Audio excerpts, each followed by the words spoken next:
Okay, it is... Oh my god, there's a girl in a store pointing her cell phone my direction! Is she taking a picture of me? She raped me, she ruined my life! Okay, so, sorry, I gotta do the sarcasm because the things that are being done to my life are so obnoxious and ridiculous, it doesn't make any sense. Okay, so, she's a public nuisance. She needs to be hunted and killed with worldwide support. Okay, so, right, you get the idea. Doesn't make any sense. It's just someone's hate and rage towards me. Okay, so, what is this red? Oh, that's from that. Okay, so it is Saturday, October 19th, I think, 2019. We're doing a video blog. Once again, I kind of just have sporadic random notes. I just jotted down really fast. Just random thoughts about different aspects of my life that people are constantly mad about and lashing out in anger and rage at me, which has now been going on for 42 years. And then they obviously turn it around. Well, Kevin doesn't fucking know you. So how do you know me, and how have you been given this information with the rest of the planet that you're angry at me for things that aren't remotely close to true? You shouldn't know. You shouldn't have the propaganda, whatever. So, hence, my rebuttal is to talk about the truth. And people get mad, especially in the judicial system, that I talk about the truth and the reality and what's been done to my life with this scam, like don't play victim. Just turn into Superman and pull continents out of the dirt and throw them in space. I don't know, right? Well, this is reality here. And reality is when someone launches a 42-year mobbing to eradicate you and try to get reactions to lock you in cages, jail cells, mental institutions out of someone's obsession, hate, rage, and anger for no reason, not that there could be a reason, then I think it's pretty appropriate to have a counter-argument about their endless, hourly changing lies to the world, right? No one would tell you that's wrong unless they have an agenda to hunt you, kill you, eradicate you, lock you in cages, saying, you're not allowed to use your mouth. You don't talk. And if you talk, you're crazy. And we're going to eradicate you and put you in a mental institution. And if you're not crazy, we're going to put you in a jail cell. Well, the bottom line is, I have been wronged. There's been the worldwide mobbings ramped up against me since 5 years old. The specifics of 42 years of lies, smears, defamation, slander, anger and rage to eradicate my kind, as they say, has to be talked about. And people need to address it like it is. Not say, Kevin, this is for you. Well, it's not for me. It's for someone else because I don't like it. I don't like it. I've addressed that everything in the world has been told is lies. And so the hows and whys and who's doing it and who built this terror, torture, extermination system around me, these are the real important questions, because what if you're next? I mean, what if you're next? You think, oh, hey, I'm in the U.S. and I'm protected by the Constitution. This is the best place in the world. You think that you can't be next? You don't think that if this is happening to someone like me, it could easily happen to any of you guys? You don't think that that's the case? You just think that I'm a bad person because someone doesn't like one of the very few off-color jokes I ever said in my life, like a one-time hiccup, right? Let me tell you something. All my friends were saying mean things all day and night, 24/7, and nobody could care less. And everyone I know says mean things from time to time, and nobody could care less. Yet if Kevin Perlman once in his life farts wrong, there's a worldwide campaign to kill him. I'm sorry, but I can assure any of you that you could easily be next based on what's being done to me and these government, NSA level, I'm just going to call them flagging and kill systems. They're not about anything. They're about profiling. I think you're the next Ted Bundy, so we're going to hunt you down and eradicate you with worldwide support. That's what this is about. I think you're the next Vegas shooter. I think you're the next Unabomber. Well, people are allowed to think what they want, but once you start throwing actions behind that, well, now you got a big problem. Because if people are allowed to hunt down and kill people when they're not. If people were allowed to hunt down and kill people when they were insecure about other people, everyone would be dead. Okay, so what's being done in my life is unacceptable.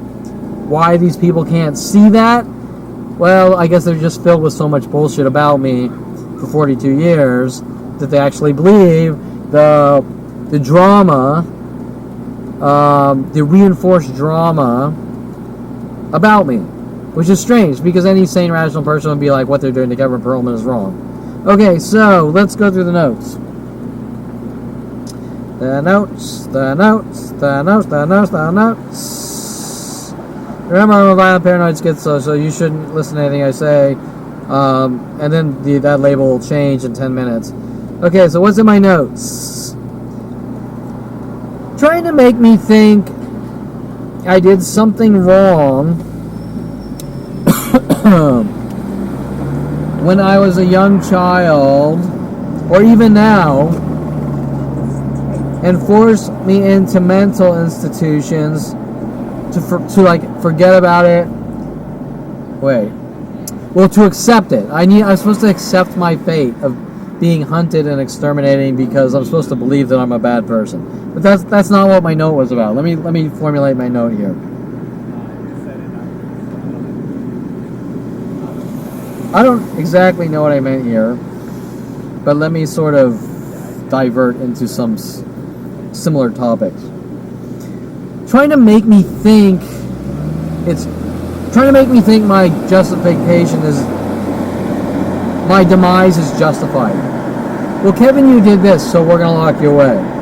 But I didn't do that. Well, now Kevin, you did that, so we're gonna lock you away. But I didn't do that. Well, Kevin, now you did this next thing, so we're gonna lock you away. Well, I didn't do that.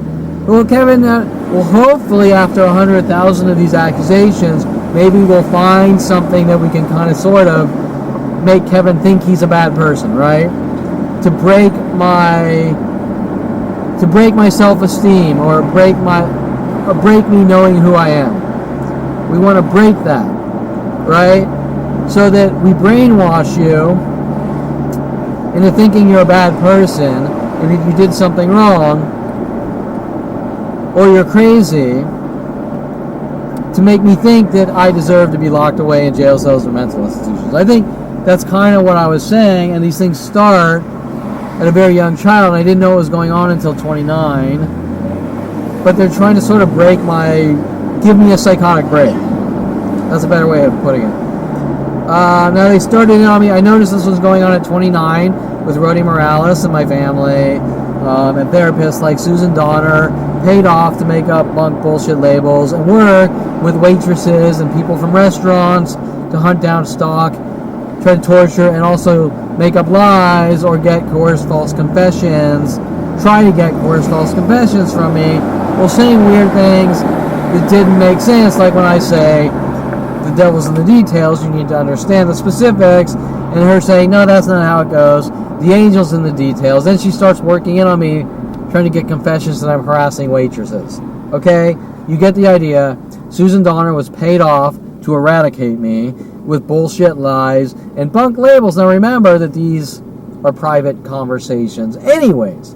So the fact that she was trying to twist and contort and release conversations, they were trying to disseminate conversations by streaming audio off my cell phone, all sorts. They were still are using every tactic known to man to try to make me look crazy. But it doesn't matter how sane I am and how sane my arguments are. They have an agenda, so they don't care. They're paid off. Okay. She was also working on the whole religious scams with Eric Christensen, who wanted me to read the book Job when I was 21 at Southern Oregon State College. Working with Eric Christensen and Sherry Christensen, sent after me to come from Diamond Dorm over to Emerald Hall and both stalk me at the same time. Okay. People pretending to be... I'm sort of going to try to rush through these, maybe. People pretending to be crazy. Did I talk about this last time? I think I did. But it should really be reinforced. People coming in my life pretending to be crazy to try to make it look like I relate to them and guilt by association. Yeah, I did talk about this, but this is a little reinforcement. Okay, people pretending to be crazy to try to come in my life to get me to relate to them by guilt by association, or you relate to that crazy person.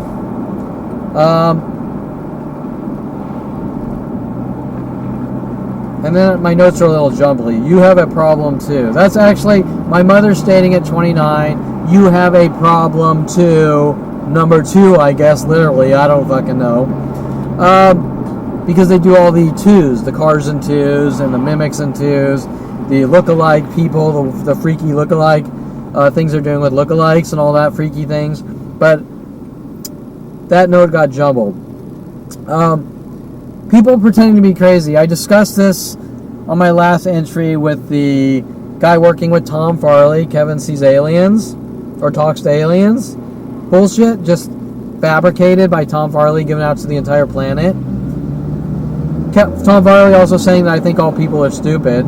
So you understand where Tom Farley's coming from since 8 years old. He's a lying psychotic. And paid off, I'm sure. Okay, so the other day's conversation was the guy following me in the Black Eclipse, same car as mine, telling me,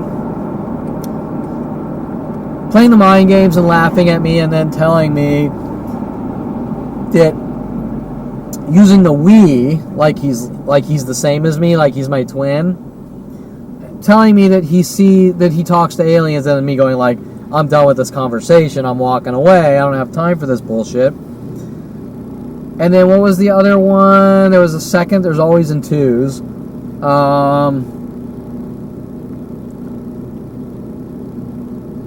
Oh, the devil, the black guy giving me religious paperwork, trying to convert me into believing in the Illuminati shit, right? That these people that are stalking me, these groups that are stalking me, aren't people. They're zombie devils that have all been possessed. It's evil. It's the devil and it's evil. Well, I'm not going to take some guy preaching about evil devil Illuminati bullshit. I'm talking about angry people here. Angry people that have been given it information and they're pissed off at me and they're acting out and lashing out in 42 years of anger and rage at me.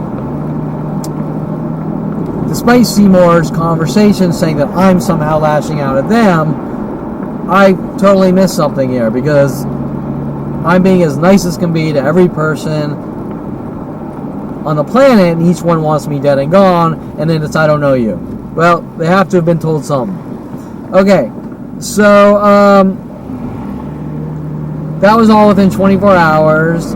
There was another thing with a girl named Nico coming after me with pretending I want to get into photography with you. I want you to get into photography with me type of bullshit. Pretending that she sees germs in the air and all this bullshit. And at the same time, another guy follows me to El Pollo Loco. Another guy follows me to El Pollo Loco, pretending that, I don't remember, his argument was, oh, are you Kevin Perlman? And I have the same problem because, well, being a drug addict, I see flying hamburgers. I don't fucking know, right? And then after this, people follow me around, spitting on me, saying I'm crazy, and things like that. Well, groups of people follow me around with the psychological terror tactics going, Kevin's crazy. Well, let me tell you something. If I'm crazy, you don't need to follow me around in mass groups taking turns in anger and rage. If you follow me around in mass groups taking turns on me in anger and rage saying Kevin's crazy, then you're not mad that I'm crazy. You're mad that I have information that you don't want me talking about, right? Okay, so that was a while back, but they came in twos again, right? Now these pairs of twos were going to try to make Kevin look crazy. Apparently have been coming into my life since 5 years old. Trying to make me look crazy, and it's a shitload more than pairs of twos. It's literally a planet full of people, and almost every person I've been in contact with since 5 years old what did my mother mean at 29 when she said, my past caught up with me, hinting that I need to leave the country. My father said I know what I did, but won't tell me because people can lie. Well, that doesn't make any sense, because then I'm not allowed to defend myself. And my father with Mike Huntley also told me, you're not allowed to defend yourself, showing his psychotic, murdering, child molesting, child abusing behaviors. Okay? Bottom line, to this day at 47, with a worldwide campaign to exterminate me, I have no clue what any of it's about. I just know what they started it on at 5 years old with the government flagging and eradication operations, and it all gets traced right back to there and their agendas. We don't like his kind. My father's saying, Kevin has nervous issues, I'm going to eradicate him. Whatever.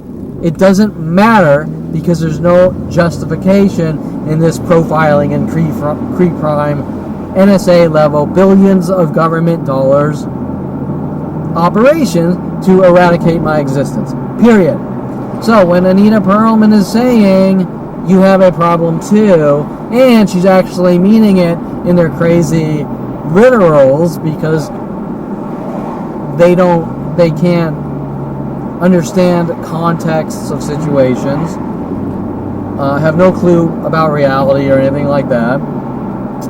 I don't exactly know what she meant by you have a problem too, but I do know that she kind of started to show her true colors, and then she jumps back. I never said anything. Somewhere down the line, you had a psychotic break and you developed paranoid schizophrenia and you're a violent paranoid schizo. And now she's backtracking from all that shit too. And sorry, Mom, but, my life's just as important as yours. And so the world needs to understand the truth, that none of what the world's been told is lies. And I'm not going to go to jail. I'm not going to willingly go to jail or mental institutions or be killed because I love my family or whatever.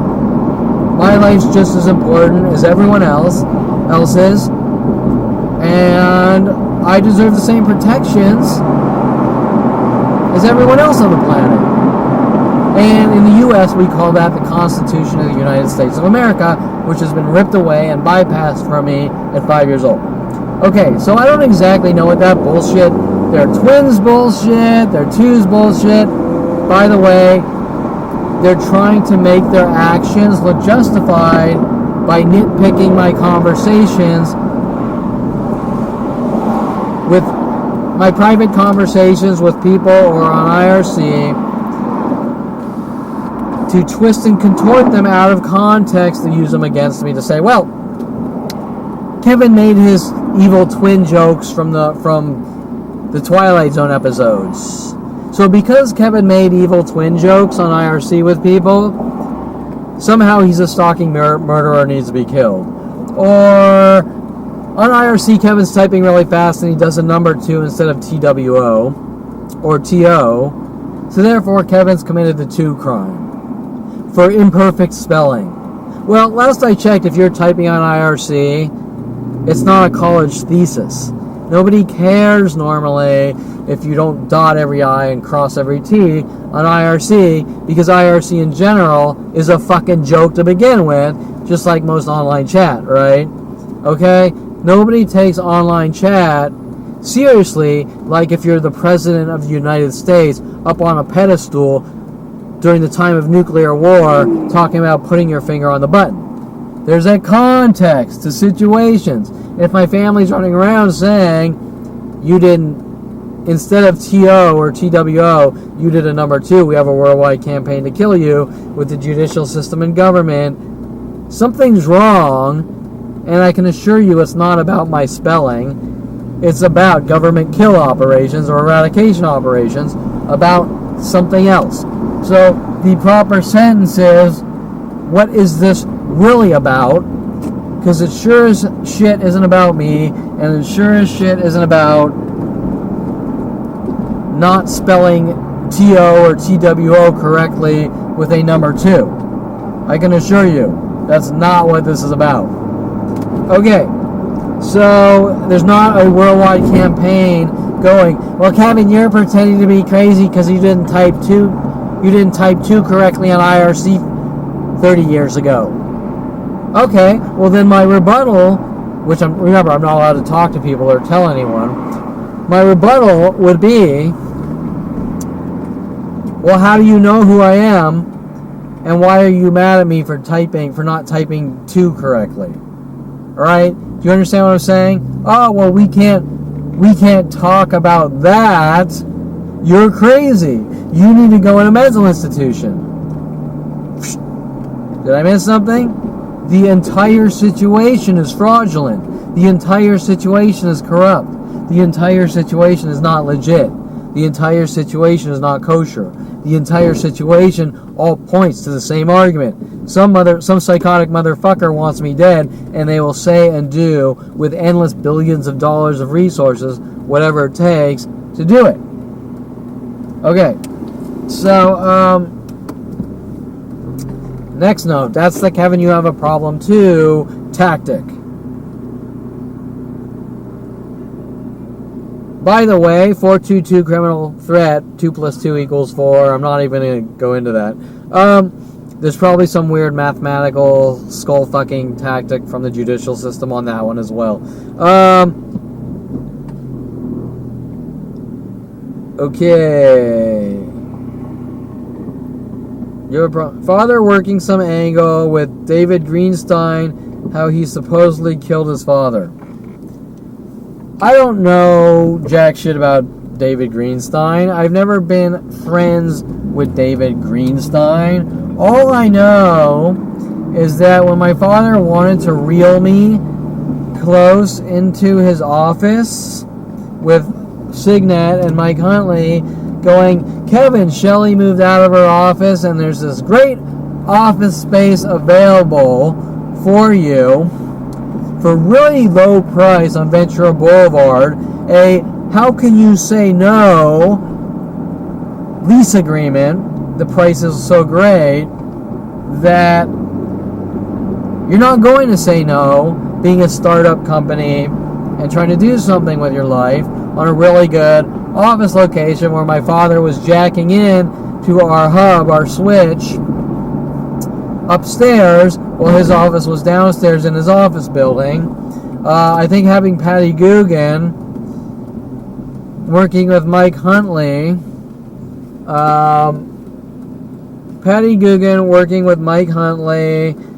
with my father had like, I don't want to go too deep into this. My father had like a satellite office upstairs next door to us, and then his main office was downstairs. Mike Huntley jacked our switch, or hub, or computer hub, network hub. My father jacked the internet connection to the place next door so that they could spy on my computer and do demented things to my computer, right? That's a whole other topic which will take me 10 years to talk about, the amount of abuse that Mike Huntley was doing at Signet with Patty Guggen and my father in his office and Adrian Olivares trying to set me up and frame me and make it look like I'm a murderer and all these weird freaky things, also working with Rody Morales. Okay, but just know what my father's intent with Mike Huntley was when my father had Mike Huntley call me at University of Colorado saying, Kevin, you should move back and start a company with me, Signet eServices, internet host provider, which they're trying to cover it up to make it look like I'm a drug dealer with Rody Morales and shit like that, right? Okay, so just kind of understand that.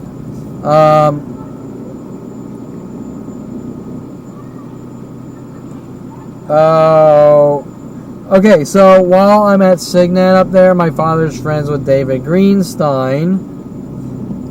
And David Greenstein, I can't tell you if this is who David Greenstein is or was, if they're just working some scam and angle, I can't tell you.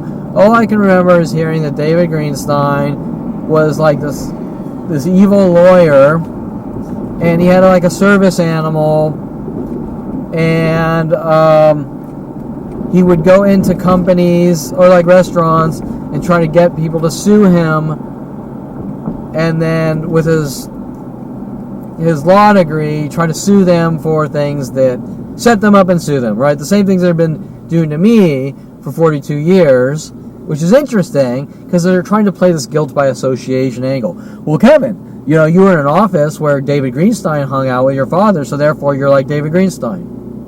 Well, wait. You can't have arguments like that. I'm not friends with David Greenstein. I don't go out with David Greenstein. I don't sue people with David Greenstein. The only possible connection with me and David Greenstein is maybe I've seen him 4 times for a total of 1 minute in my life. That's not justification of you're friends with a sue-happy lawyer and this and that, right? Okay. But my family's doing these freaky things to try to destroy my reputation and credibility to the world. And we will pause here for the annoying sirens.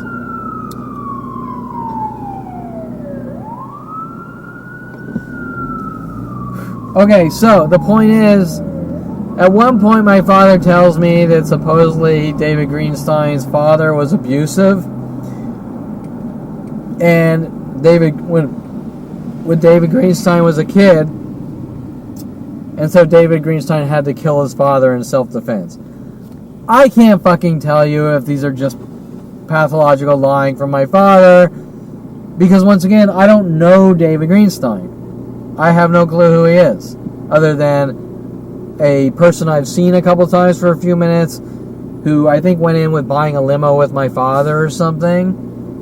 And my father's a pathological liar to begin with, and I've caught him in so many lies about me that most likely everything he said about David Greenstein wasn't true.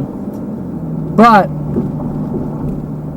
what I can tell you is I believe he's trying to play the guilt by association card.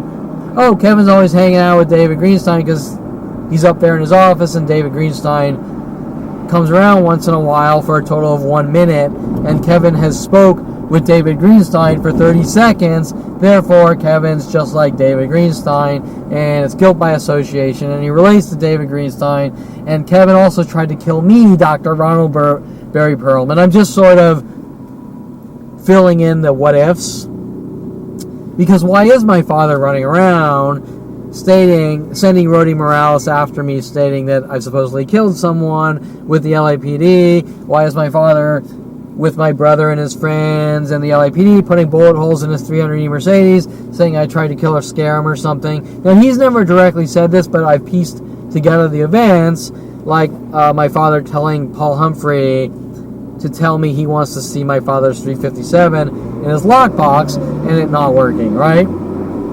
You get the idea? All these events are all pieced together into something that hasn't directly been said, but there's a planet full of people saying I'm a violent paranoid schizo and I've done something, and then you trace the setup attempts, and then they get really angry. They talk about the setup attempts, and they go, oh, Kevin, you're lying and you're creating fiction. Well, no, I'm not creating fiction. No, I haven't been directly told why this is being done to my life, but it is being done to my life. I have proof it's being done to my life. I have proof of the worldwide anger. I have proof of the worldwide anger and rage against me. I just don't have a direct sentence about what the hell's going on, right? Because they want to leave me in the dark and they want to make it look like I'm a crazy, violent, paranoid schizo. So that's why my father said, I know what I did, but I'm not going to tell you what. Okay, because he wants to try to race and spin my mind and make it look like I suffer from obsession and all this. Obsessional looping and then a violent, paranoid schizo. It switches to 100,000 different other labels on a daily basis. Okay, so these are the things that need to be talked about. Why do they want to try to lock me in mental institutions with every lie, or jail cells with every lie known to man out of their hate and rage? Okay, so that's kind of David, a quick summary. I don't know David Greenstein, but what I do know is they try to get me close to people and they go, look, Kevin's crazy because of this. Another tactic they've done, let's say I'm at a Starbucks being friendly and social, and maybe some guy that's Persian says, maybe we have a 5-minute conversation. I don't know the guy. I have no clue who he is. I'm sitting there working on a laptop. Maybe some guy sparks up a conversation, and he says, I believe in jihad and this and that, but I'm not a terrorist or anything, but this is what I believe in, and I'm very passive. And I say, well, you have the right to believe in whatever you want to believe in, provided you're not out hurting people or committing crimes or this or that. And the conversation will end after 5 minutes, and then people will start coming in, especially Persian groups or black groups, minor Asian groups, going, we're all going to mentally batter Kevin to death and follow him from place to place because he associated with a guy that said he believes in jihad. Okay, well, wait. First of all, I'm not friends with the guy. I'm not in any type of jihad or terrorist groups. I'm not in any type of white supremacist groups or KKK groups. So if I simply had a harmless conversation with some guy, which, by the way, is probably lying to begin with, then nobody's going to care. But they're playing this card, oh, well, because Kevin associated with this guy in jihad, therefore Kevin's a terrorist, and we need to hunt and kill Kevin with worldwide support. Well, once again, that's not associating with some guy. That's a random stranger having a harmless conversation with another random stranger, and that random stranger could be making up and pulling endless bullshit out of his ass to begin with. But what if he's not?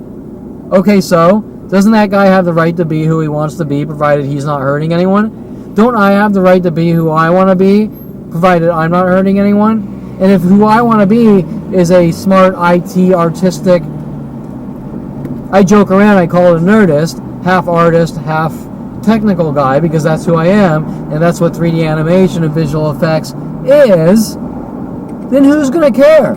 Kevin likes photography. Kevin likes painting pictures. Kevin likes drawing and sketching. Kevin likes photography. Kevin likes studio photography. Kevin likes 3D animation. Kevin likes studio photography on green screen with CG backdrops with pretty women. Kevin likes building adult websites. None of these things hurt anyone else, affect anyone else in any way, shape, or form whatsoever, unless they're following you from place to place, going, you do what I tell you, or we kill you. Spying on me. Okay.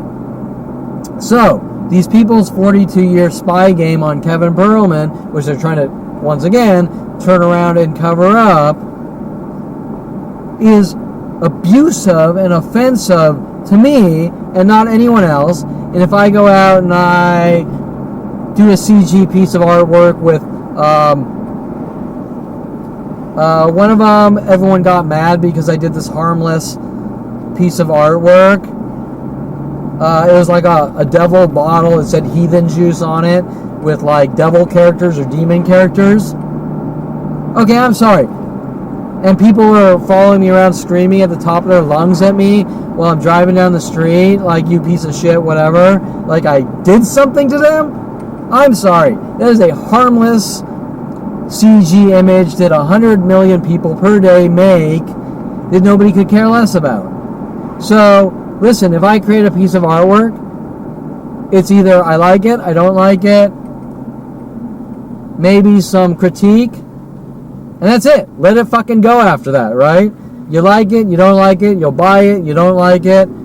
Don't sit there and obsess on it how I think I'm the devil and I need to die, right? Okay, this goes from artwork to artwork. Every piece of artwork I've ever created since a young child. You ruined my life because I don't like your artwork. Well, that's strange because I've seen 100 million other artists out there. Not one is having this problem with psychotic murderers following them from place to place since 5 years old. I don't like your artwork. Okay? You understand? Then they start to turn it around. You're baiting me. You're ruining my life with your artwork. Well, I don't fucking know you.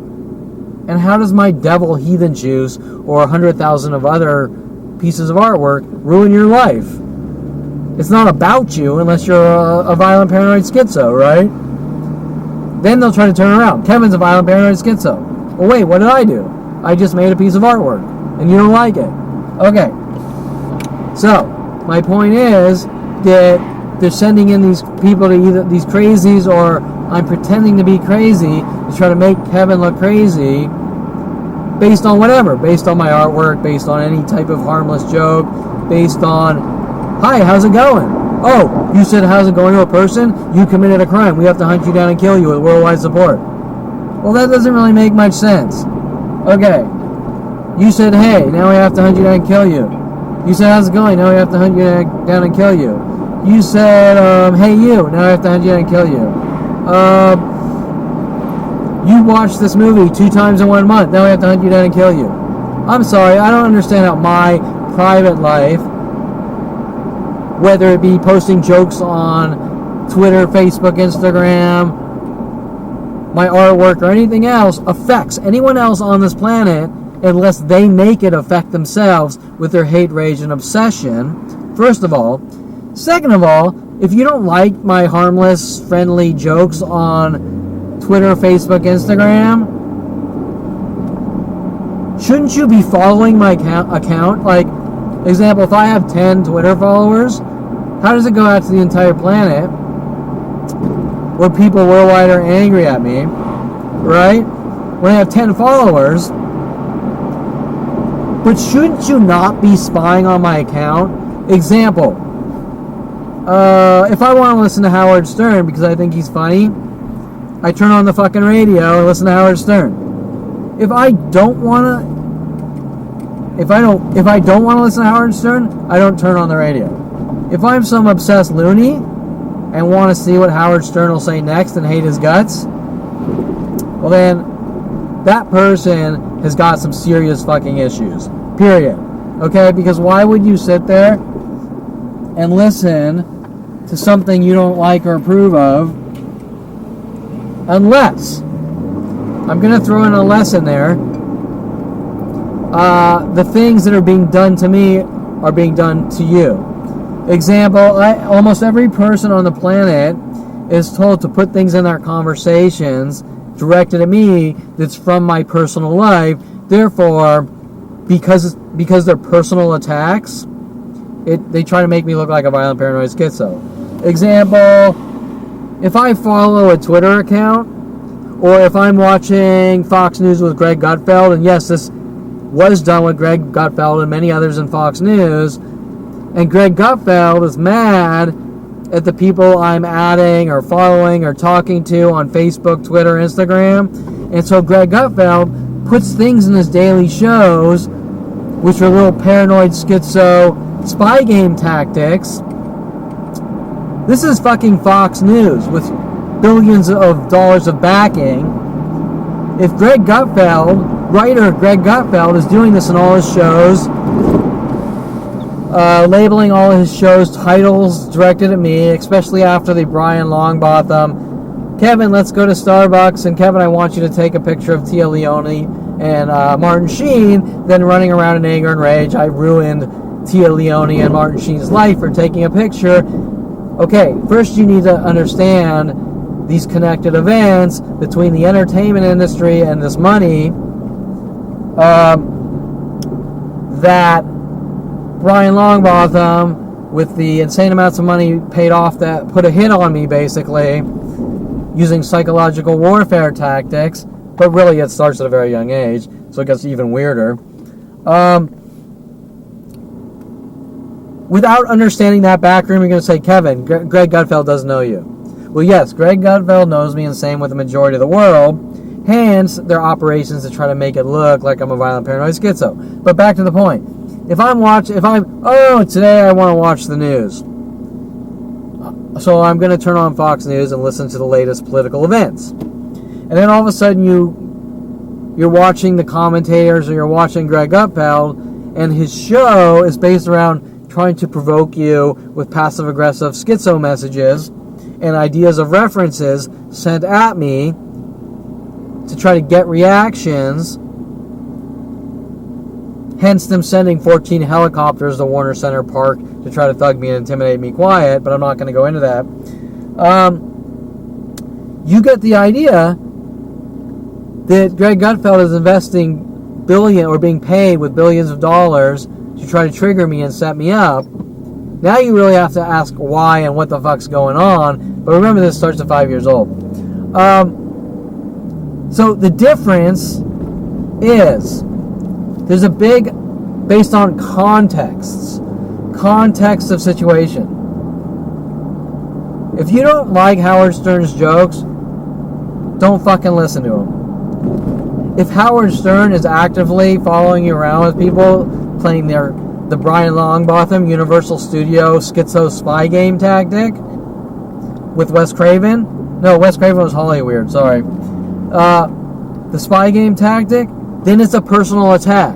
So then you're probably going to be like, what the fuck? I just turned on Greg Gutfeld, and everything in this is him mad at me for everything I do, but it's never directly said, showing some person trying to gaslight you, make you mentally ill, and rid you of the world. Okay, well, if we quickly want to trace the connections between Brian Longbotham, Fox News, Greg Gutfeld, and many others at Fox News,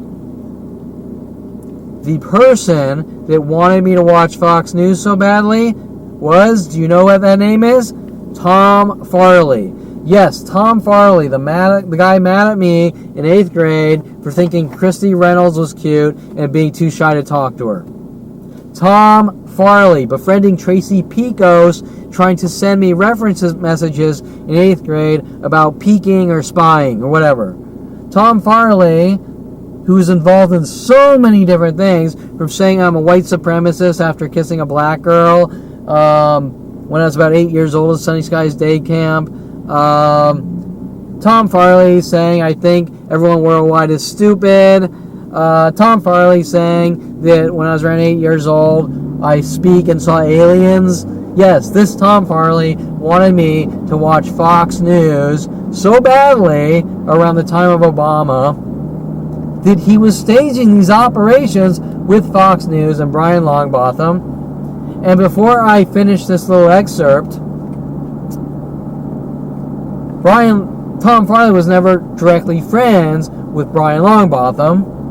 So now you're going to say, if this 50-year-old man, Kevin's 25 years old, he's friends with a 50-year-old, Brian Longbotham, who was originally my boss at Modern Video Film for visual effects, right? And then he gets fired, and I end up quitting for different reasons, and we become friends. To turn out that Brian Longbotham was paid off to hunt me with some kind of hit, changing hit from thing to thing. Think about that. This 50-year-old man that was my mentor and became my friend and mentor, has zero communication with Tom Farley, or Brian Weaver for that matter, yet they were all told to do the same exact things. Tom Farley starting at around when I was 8 years old, Brian Weaver starting in 8th grade.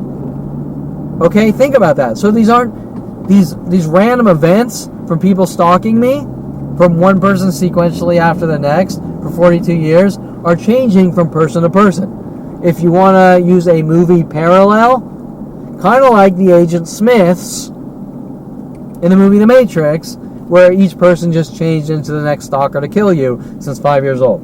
Now, no, when I use movie parallels, it does not mean I conform to movies. It does not mean I'm a violent paranoid schizo or any type of schizo. I'm simply using a movie analogy to convey a message to the layman that can't understand the intricacies of these stalking operations.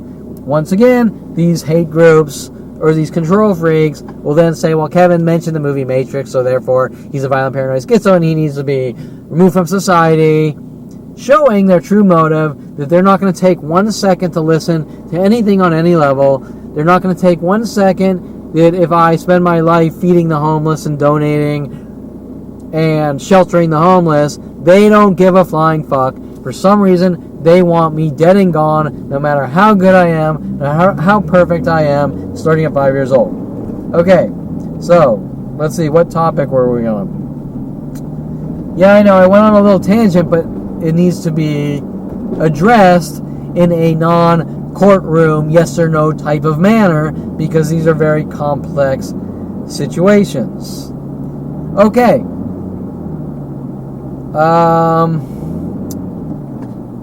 So all of this leads to Kevin's a public nuisance. Well, why the fuck am I a public nuisance? I'm being mobbed by a planet full of people that want me dead and gone. What's the public nuisance? Well, you know, this person that's following you around, trying to trigger you and set you up, you said something to them like, leave you alone. You're not allowed to talk. You're not to defend yourself. Hey, maybe you handed them a card. Maybe you told them that you have a website. This isn't true. Maybe I put signs on my car, and I have, that says Kevin Perlman Target. Well, hey, you're out driving around with signs on your car, KevinPerlmanTarget.com. You're a public nuisance. Oh, wait. I'm sorry, how's that a public nuisance? Because I have something to say, even if I'm crazy, I have something, even though I'm not, even if I were to be crazy, and I have something to say, by having the First Amendment freedom of speech, I'm a public nuisance, according to the judicial system. Well, what they're saying is, we're trying to censor your speech. We dictate what you have to say. You're not allowed to be a Scientologist, even though I'm not a Scientologist. You're not allowed to be a Scientologist. You're not allowed to be Jewish. You're not allowed to tell people Judaism is the best thing since sliced bread. Not that I'm born Jewish. I couldn't care less. I'm not a devout Jew or anything. I stopped going to temple after my bar mitzvah at 13, not because I hate Judaism, but because I'm not an obsessed devout Jew. I'm just a person trying to live his life. You're not allowed to say that 3D animation is the next best technology. You're not allowed to say this bill being passed is complete shit. You're not allowed to say that someone's following you, stalking you, especially in a police station. We censor, according to the judicial system, all public speech and opinion when it comes to Kevin Perlman, and therefore, because Kevin Perlman has something to say, he has signs on his car, Kevin Perlman Target, which is pretty fucking passive. We want to lock you away for the rest of your life, incarcerate you for life, because someone says Kevin is crazy, and he's not allowed to verbalize any aspect of my life or anything that's been done, and we all fucking know it has been done. But even if it wasn't, I still have the right to voice it in a passive manner. Now, the judicial system's mad.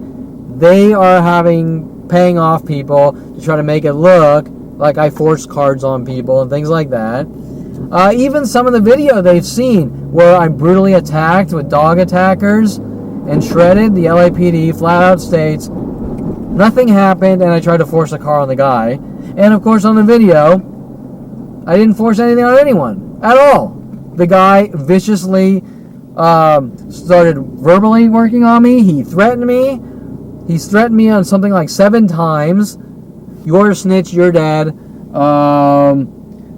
Yelling faggot one time.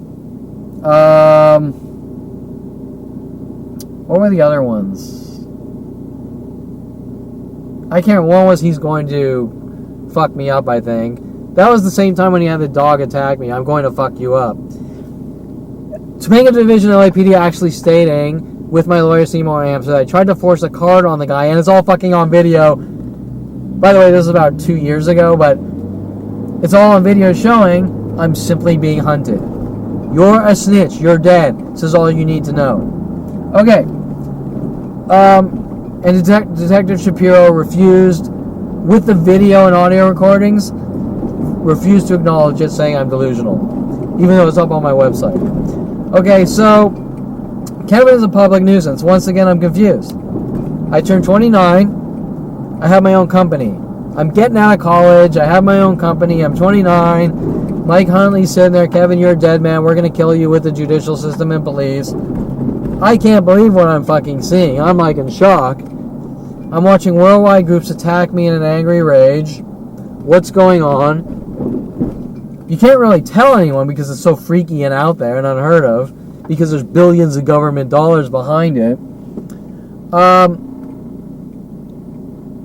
And that's it. And they try to play this game while Kevin suffers a psychotic break, even though I have strippers like named Bentley saying you'll get yours, and all sorts of other build-up threats with that situation at 29. You'll get yours. My mother's saying my past caught up with me. You'll get yours from Bentley. Mike Huntley, I've given you enough rope to hang yourself with, and we're using the system against you. That's just off the top of my head. But Kevin's a violent paranoid schizo and had a psychotic break because people don't say things like, you'll get yours, or you're a dead man. Right? Okay, bullshit. Okay? And so, what's it about? Well, they'll throw some lame psychology label on me from 5 years old. It's the stupidest thing that nobody could care less about. Well, you farted wrong and you suffer from the smell disease. Okay, some fucking thing. Okay, so the public nuisance is a silencing scam that they're trying to lock me away with by saying I'm a violent paranoid schizo and have done horrible things to people by simply stating you've been lied to. So they're saying I'm a public nuisance for stating the counter-argument to a worldwide murder and extermination operation or eradication operation to lock me away in jail cells, cages, mental institutions, or try to get me to kill myself or something really bad happened to me, for simply having a counter-argument that all of you have been lied to. That's it. I don't see anything publicly nuisancey. As a matter of fact, it's all within the guidelines of self-defense, which is why Seymour Amster left out the entire self-defense argument, showing he was paid off for my eradication. Okay. So public nuisance, like everything else.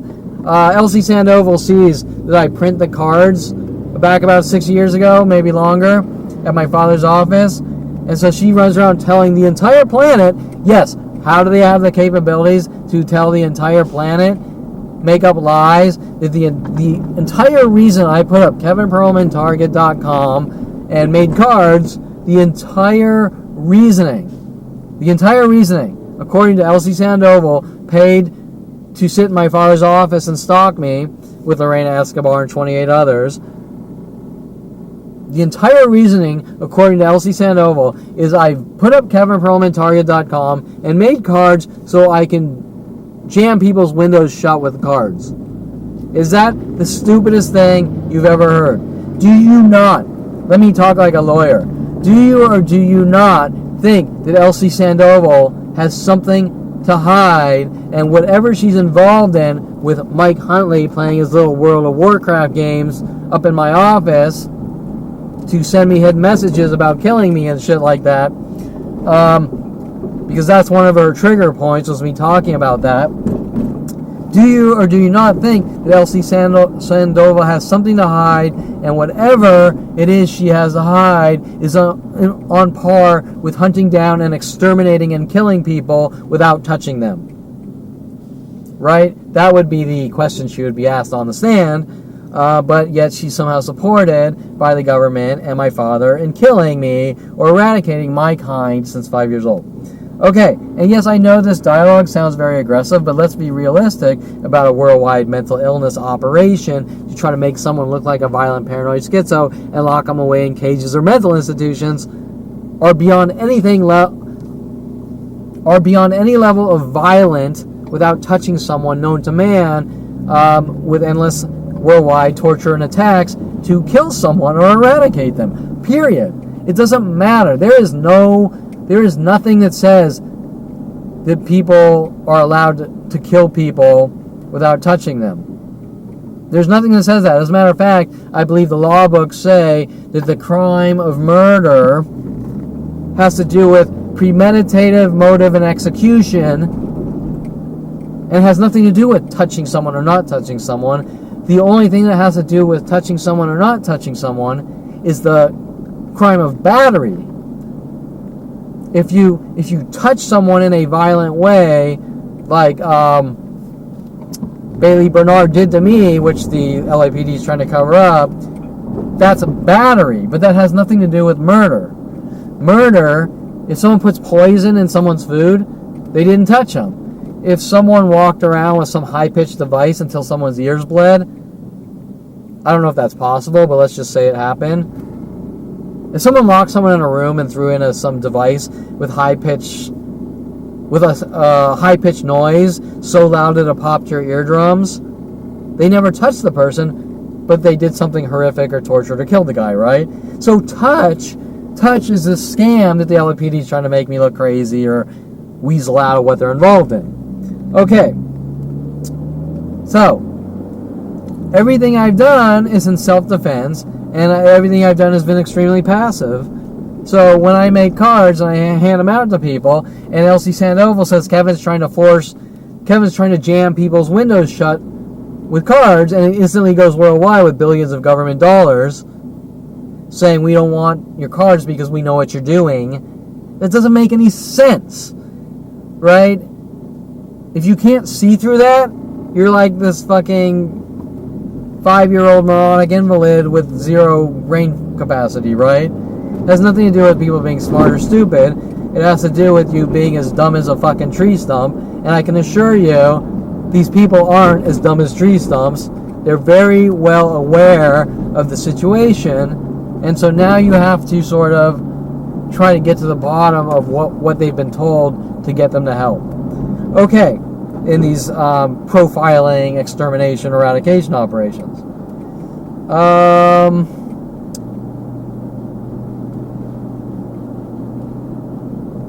Clearly, people are being paid off. There's no doubt about it. Dincy definitely paid off. Mike Huntley definitely paid off. Obviously, they're not all paid off, but I think that the ringleaders like Brian Longbottom clearly paid off. Everyone else is just kind of helping. Are there rewards? Like if you are the person that can finally lock Kevin in a jail cell or mental institution since 5 years old, I'll give you $1 million. Very possible. Very possible. These are things I can't tell you. I can't tell you why these worldwide groups are behaving this way towards me since 5 years old. It has nothing to do with eyebrows. It has nothing to do with hair. It has nothing to do with going bald. It has nothing to do with testosterone. It has nothing to do with jokes, funny jokes, off-color jokes, bad jokes. It has nothing to do with sarcasm. It has nothing to do with skateboarding. It has nothing to do with eating steak. It has nothing to do with my father telling me I'm not allowed to leave the dinner table at 8 years old because I didn't eat my liver and onions. It has to do with some kind of government profiling and pre-crime NSA level operations. This 5-year-old, we think he's the next murderer. He has signs of this. We're going to off him. Okay, we're going to end his existence. Period. The rest is noise. But is Kevin a public nuisance for not wanting to be hunted and exterminated or eradicated or locked in some kind of cage or bouncy room? Of course. I deserve to go out and live like the rest of the people, and I've been a really good person my entire life, and the lies that I don't get along or relate to people in society, it's all bullshit. The only problem we're having is when someone's poisoning the well worldwide, it creates chaos and havoc for me, and they're all a public nuisance to me, but that's not how they're going to word things. They're going to turn it all around to cover up their agenda, to have me hunted and eradicated. Okay, so let's see. That was the paid off.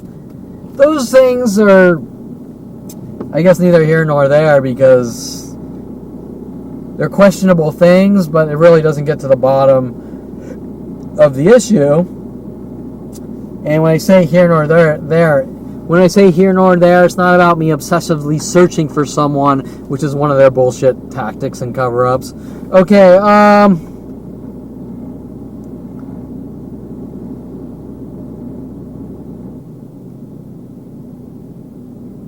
Oh, okay. Kevin is supposedly wired differently through anxiety. Bull fucking shit. I am not wired differently through anxiety.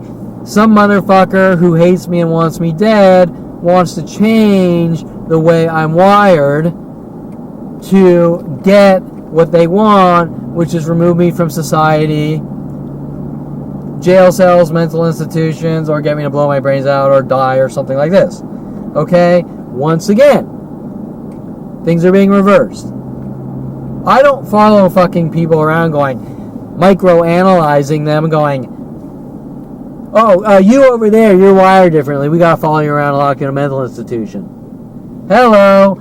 If I felt that I needed help and I want to be put in a mental institution, I would call up a fucking mental institution and say, I need help. Someone help me. Okay? People don't walk up and impose their fucking views. Oh, I can't go this way. They don't walk up and impose their views on you and then try to lock you away. They leave you the fuck alone if they don't like you. Period.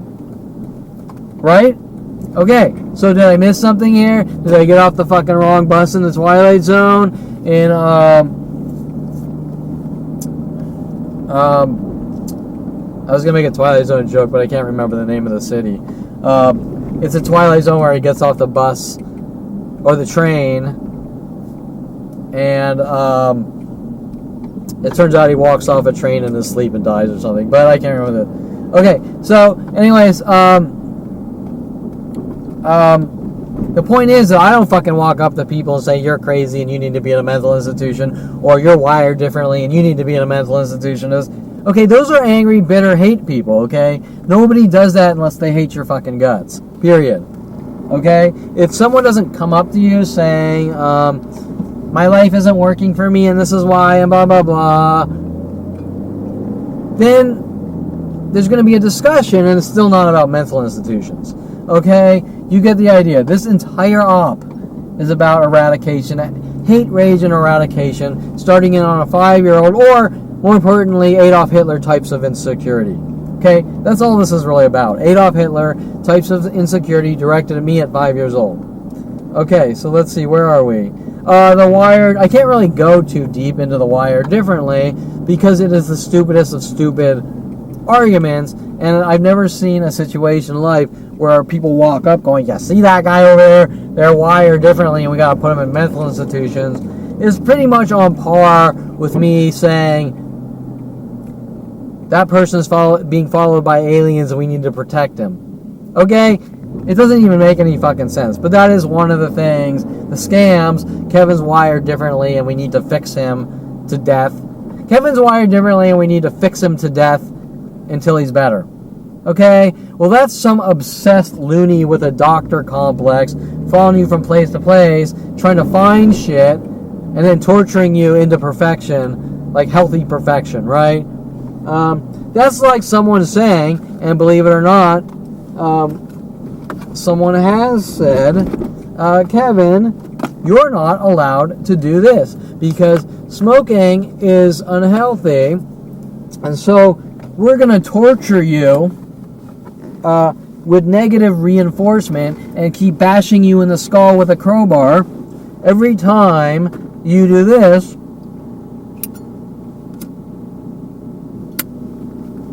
Uh-oh.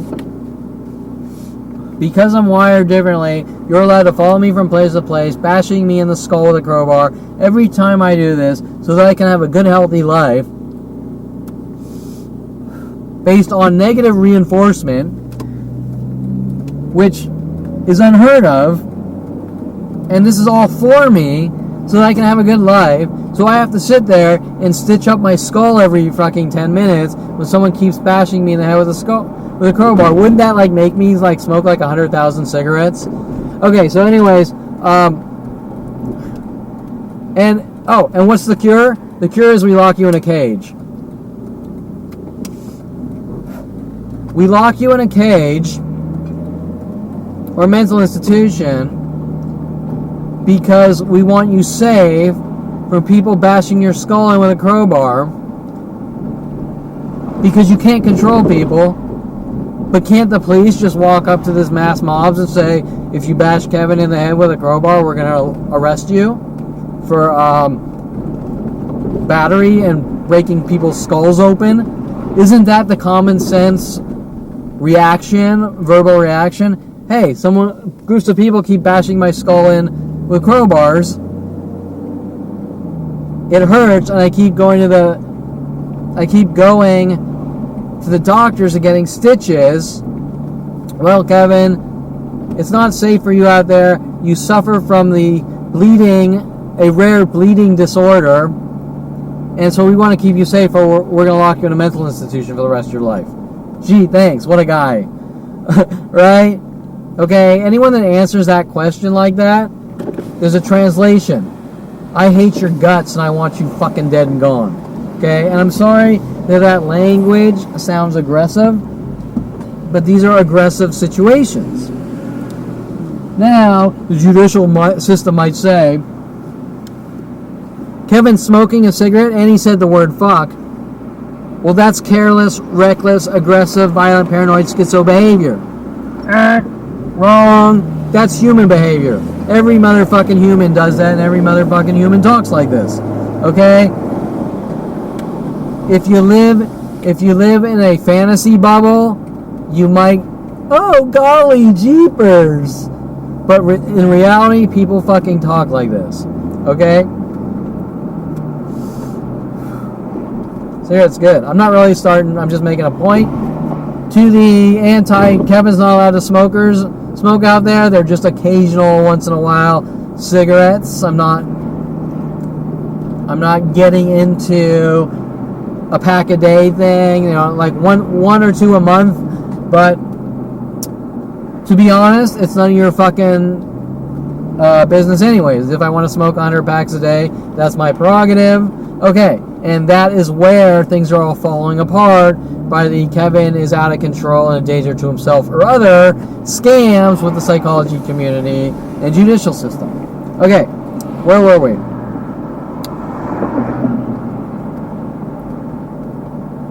It's like my notes. Okay, let's see. Wire differently. Okay, on that note, this is important. Damn, the cherry's going out. Okay, my father says to me around maybe 35, 36, after my father hires me to mentally batter me to death with 28 people in his office all day and night, 24/7, for 14 years with worldwide help. Yes, worldwide help. There's no getting away from it.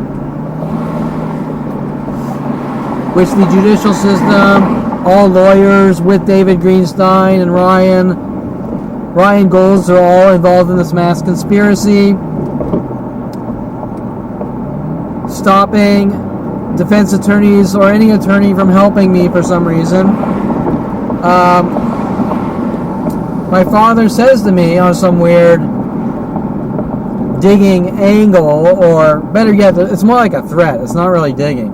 Example, my father has Lorena ask me if I have violent thoughts to make his eradication look justified.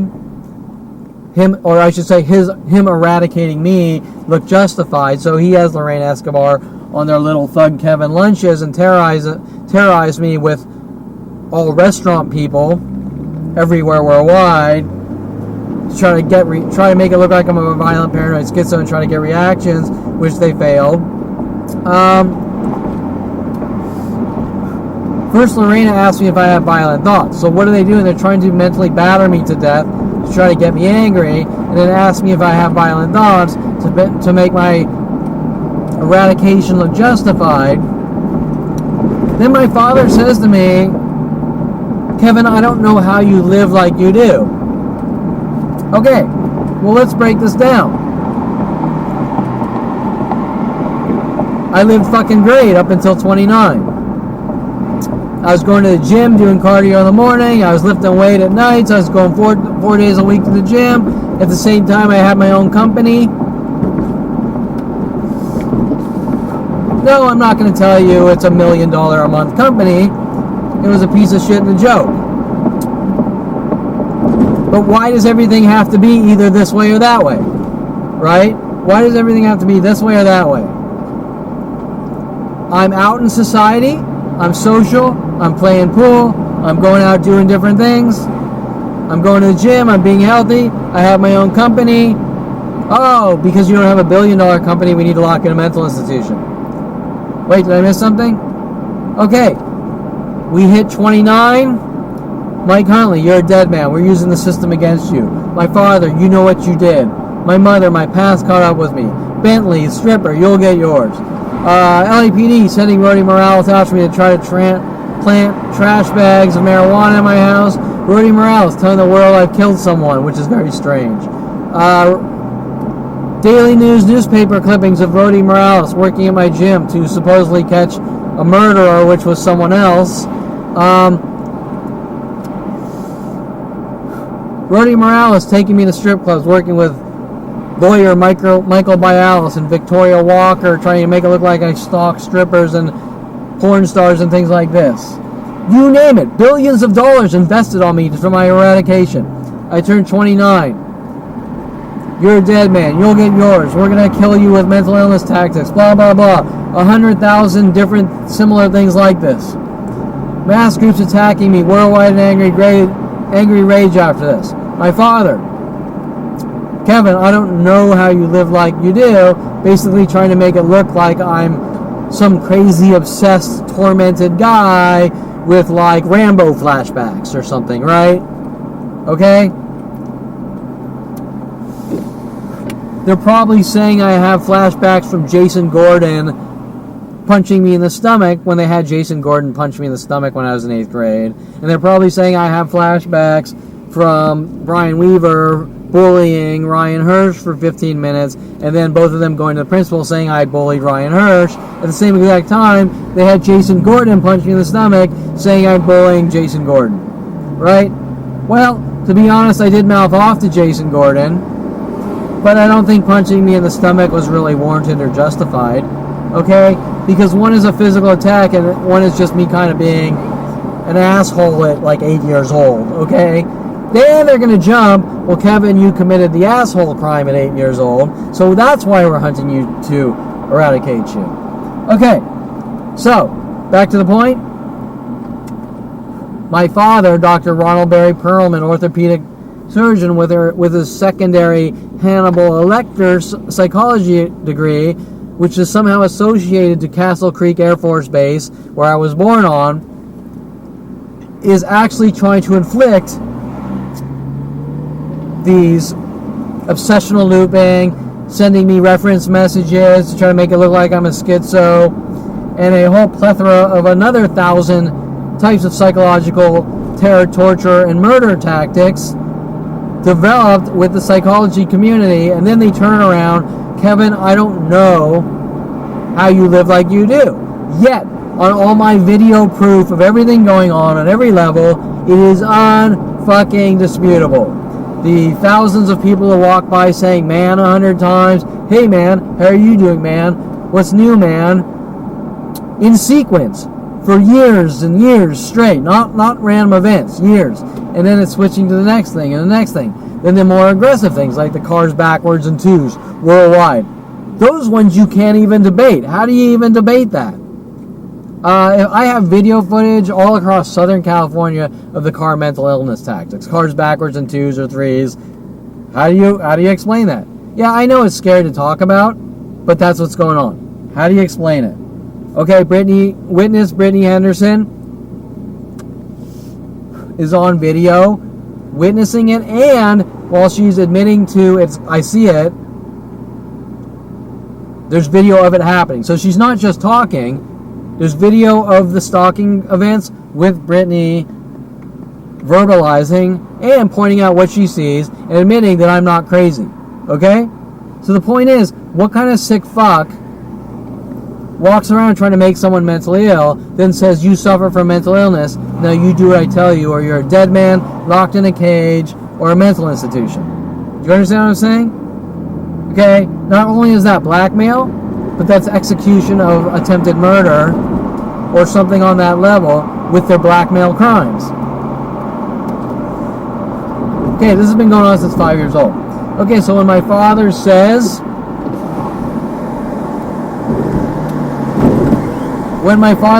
Kevin, I don't know how you live like you do, he's trying to get me to say something that makes it look like I'm crazy, so he looks justified. Just like him telling Lorena to ask me if I have violent thoughts, while taking me out to Claim Jumpers and 100,000 other restaurants and telling all the employees and customers to come in, trying to mentally batter me to death with these schizo attacks, right? These psychological warfare gang stalking attacks. Okay, so let me pause this. I gotta route my GPS here. Okay, back on the road again. See that horrible, evil, out of control monster personality of mine? I'm filled with anger and rage because I say fuck. Okay, so you know that's what the judicial systems are trying to collect every little thing, every little imperfection, right? You said fuck. You said fuck you. You said, hey fucker, what's up? Oh, you suffer from anger and rage. Let's take it all out of context here. Every single nitpick, every single hiccup since 5 years old, and take each and everything out of context. Okay, so to sum up, before I stopped it, because this is important, my father says, I don't know how you think like you do.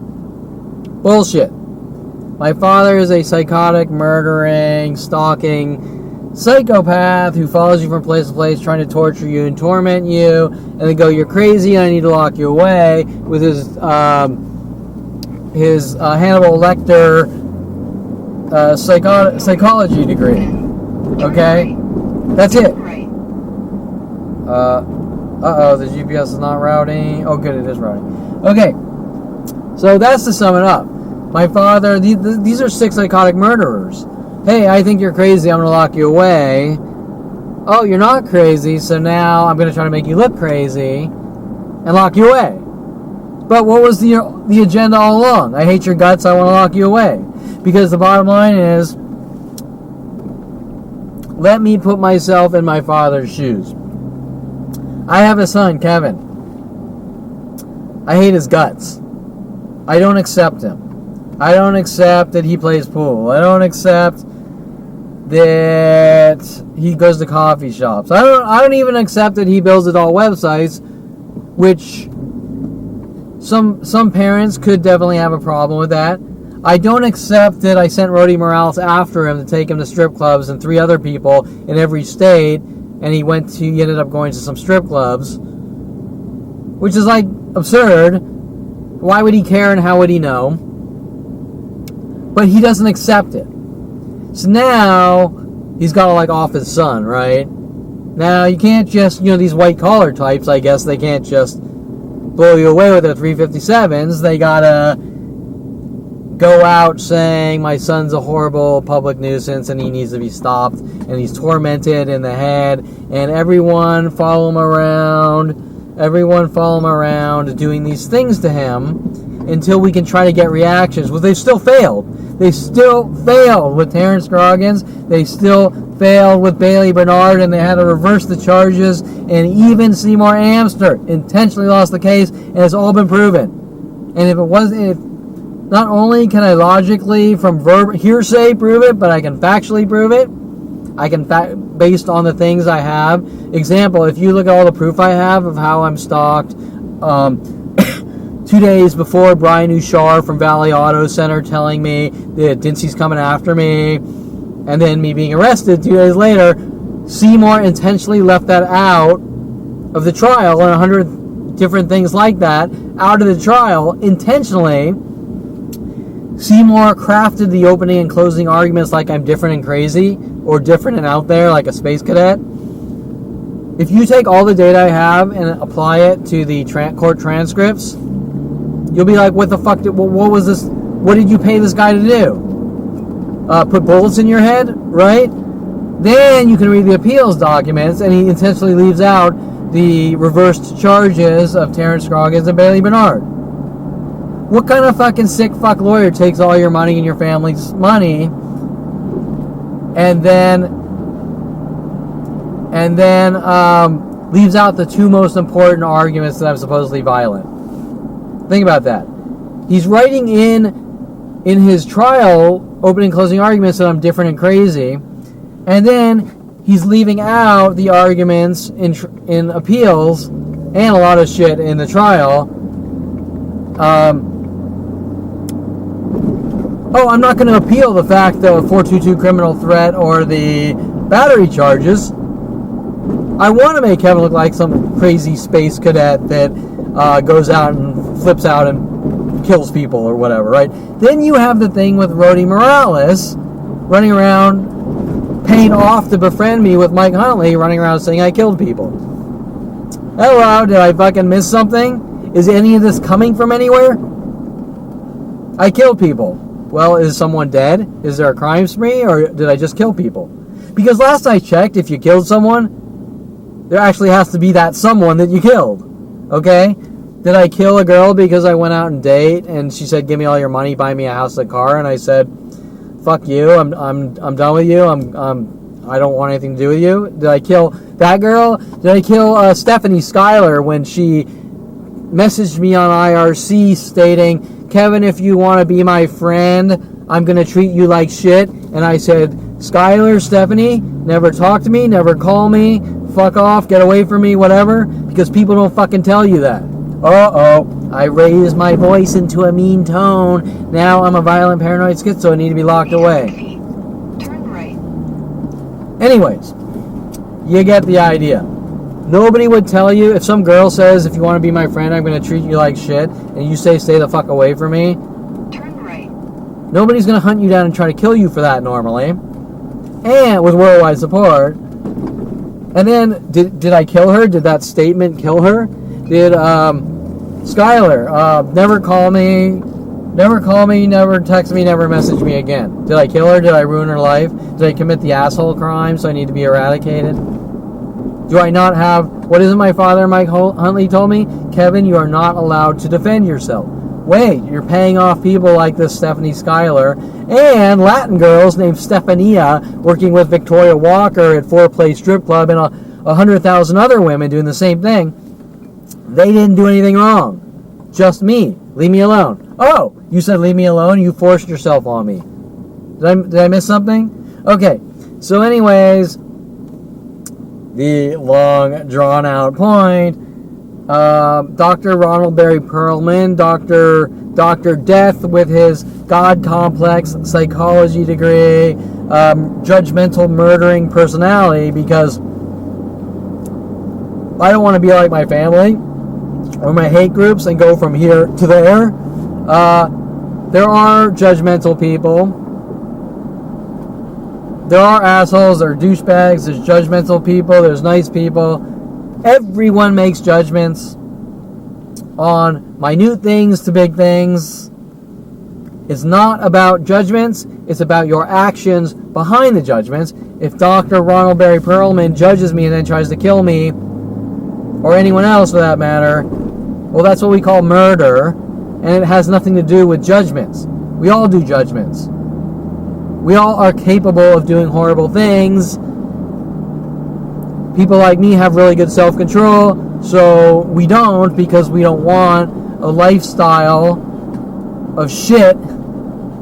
And even though I've been a really good person all my life, sometimes it doesn't always work out for you the way you want it, and I'm not going to obsess or be angry about that per se, because shit does happen. But what I am going to say is what's being done to my life is unacceptable and unheard of, and their strategic government flagging and extermination operations with worldwide support. So once again, you're going from here to there, and there's no middle ground, and there's no tangible basis, because what's being done to my life is so unacceptable, and the largest crime in humanity against a single person known to man. And it's really a lot worse, even though it's not mass genocide, than what Adolf Hitler did, because it's based on the same types of people, except it's an entire planet against one person. Think about that. Think about doing that to someone. Unheard of. Okay, and then they're going to try to cover it up. Kevin's a violent paranoid schizo, and we're going to lock him away. He's not getting the help he needs. He's not doing this. He's not doing that. Because if Kevin Perlman talks about the truth and reality about his life, we're going to put him in a mental institution. Well, wait. But now you're saying I don't have the First Amendment freedom of speech. Oh, wait. That's not what we're saying. What we're saying is we've done these trumped up charges and you're a violent paranoid schizo. But once we jump behind the paperwork bullshit, which I have a million times over to prove, once we jump past the paperwork bullshit, whether I'm crazy or I'm not crazy is not the issue. I have the right to talk. I have the right to tell people what's been done in my life. And crazy is not a crime. And I've never forced my opinion on one person. I couldn't give a shit. The only problem I have is people following me around, taking turns in anger and rage on me and, leave me the fuck alone. No, we won't. And then I get proof of it and then they get angry. Well, wait, you have video footage of people stalking you? How dare you? You took their picture. Because you're crazy. Well, wait, but I have the proof. I don't want to see the proof, but you're crazy. Well, that's bullshit.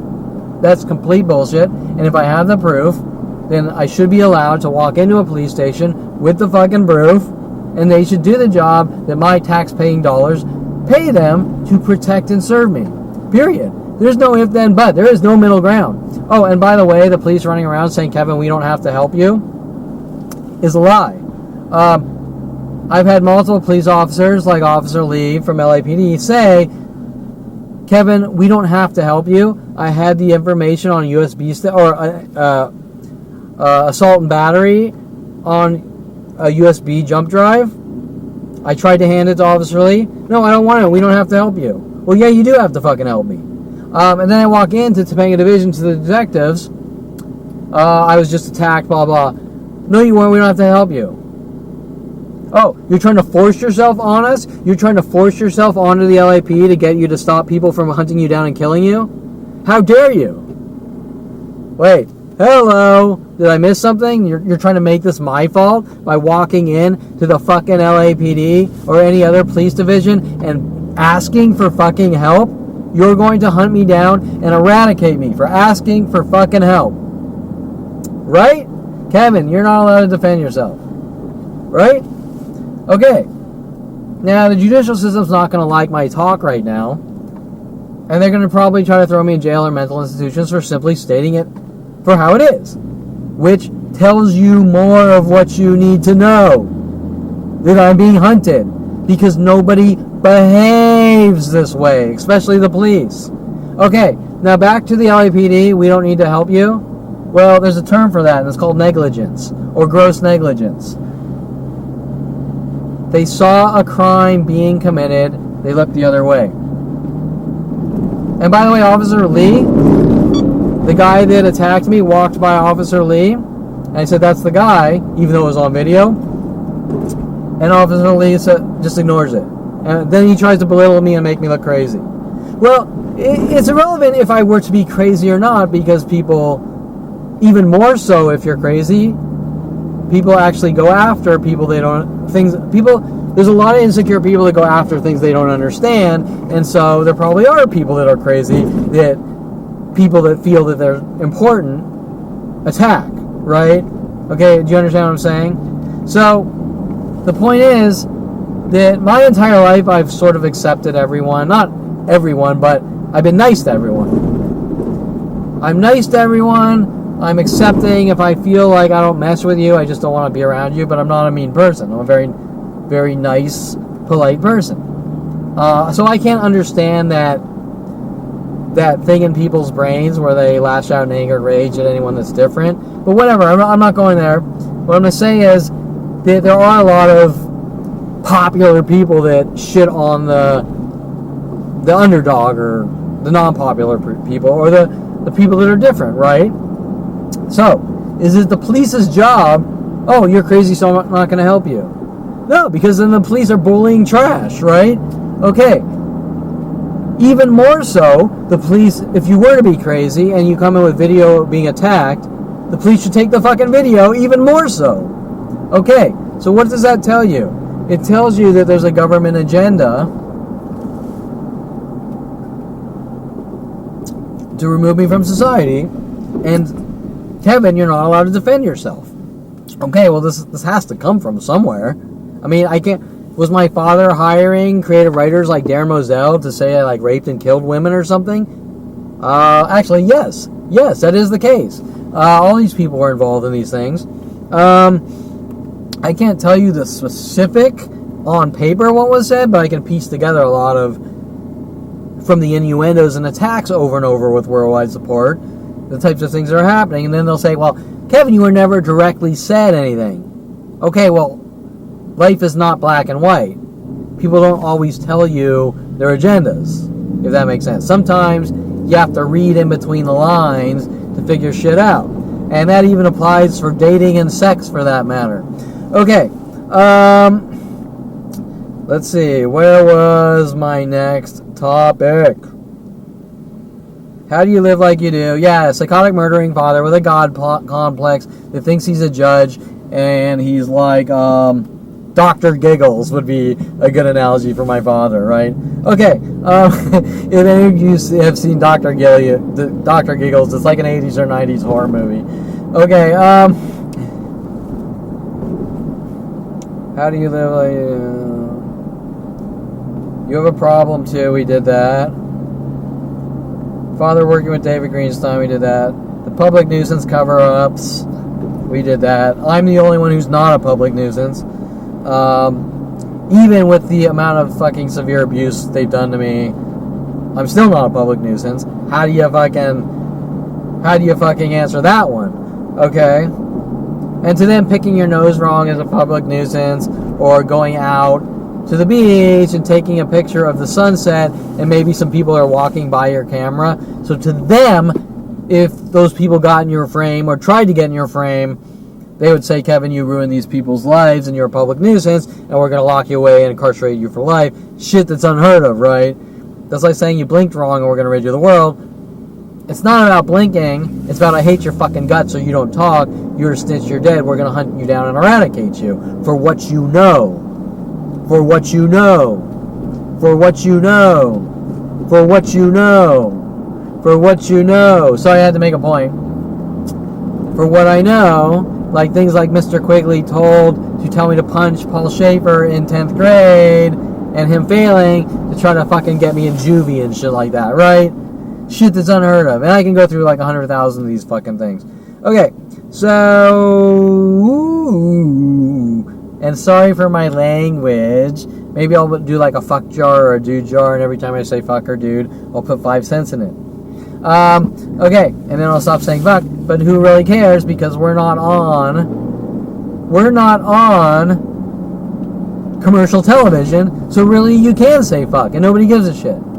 Okay, unless you're a hypersensitive psychotic murderer. Okay, I skipped notes, so I'm like...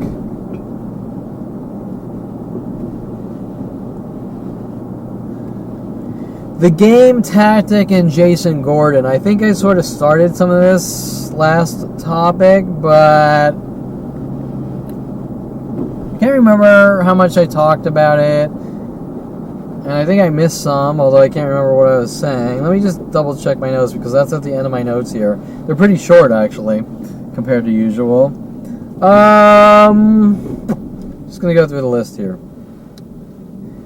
Trying to make me think I did something wrong, to like brainwashing me into I'm a bad guy and I deserve what I get. People pretending to be crazy to try to make it look like I relate to them, and guilt by association. So the guilt by association, that's been a big one my whole life. Hey, Rhodey comes in my life and he befriends me, and he's doing all these fucked up things to me, and then the police go around and say, Kevin's Rhodey Morales. How am I Rhodey Morales? Mike Huntley sent after me. Oh, you'll like this one. I forgot all about this one. Mike Huntley sent after me since 14. I think we were friends for like 14 years or something, working on me the whole time with my brother, all his friends, my friends, till the end. He's given me enough rope to hang myself with. I don't know what that means, because I've been a really good person. Because I found out what they're doing with my brother's agenda, how to put Kevin in a how to put Kevin into a mental institution with my brother's, me stopping my brother from bashing Greg Wallace's skull with a crowbar, Greg actually admitting to it recently that the event did occur. So, hey, now you don't have that argument that I'm a liar. Finding out that Greg's actually mad that I didn't help my brother, that I stood up to my brother and I said to his blood is thicker than water speech. And then my brother wanted me to help him with his psychotic bullshit, and me going, no, I don't want any part of your bullshit. And then my brother giving me the threat that he and his friends are going to put me in a mental institution, things like that. Here we are at 47. They're really at the hinge at this point, right? Trying to force me into a mental institution. Finding out that the whole time Greg was kind of in cahoots with Jason to peer pressure me. How do you explain this? Normally, if you save your... I can't tell you if Greg Waugh's life was in danger or not. What I can tell you is I jumped in front of the swinging crowbar, and my brother coming at him. What I would say is, whether his life's in danger or not, your friend would be indebted to you for standing up for him, right? Well, it turns out 30 years later or whatever, Greg's mad at me for talking. That doesn't make sense. Listen, you had a friend, he stood up for you, his life's in the shitter, you're gonna fucking be like, yeah, dude, he was there for me. You're not gonna be like, fucking don't talk, Kevin. Okay, so what that says is Greg's kind of in cahoots with Jason. Now, I don't want to go into the details, but the more that I discuss it, the more you'll understand of things that don't make sense, like Jason saying, I'm going off to University of Colorado and we're dating long term, but Jen can hang out with Greg while I'm at Colorado. Well, wait, because Greg's a good guy. Now, I'm not analyzing the situations back then, but let me tell you, I've never heard a guy say that, first of all. But second of all, how would Jason know that my friend Greg was a good friend? Because Jason never hung out with Greg. They were never friends. So how does he know if Greg's a good guy? Okay, so back to the point. You can see the inconsistencies, right? Okay, so back to the point. The point is that now, because we sent Mike Huntley, originally Jason Perlman's friend, after me to try to keep me silenced about this, if I ever figured it out.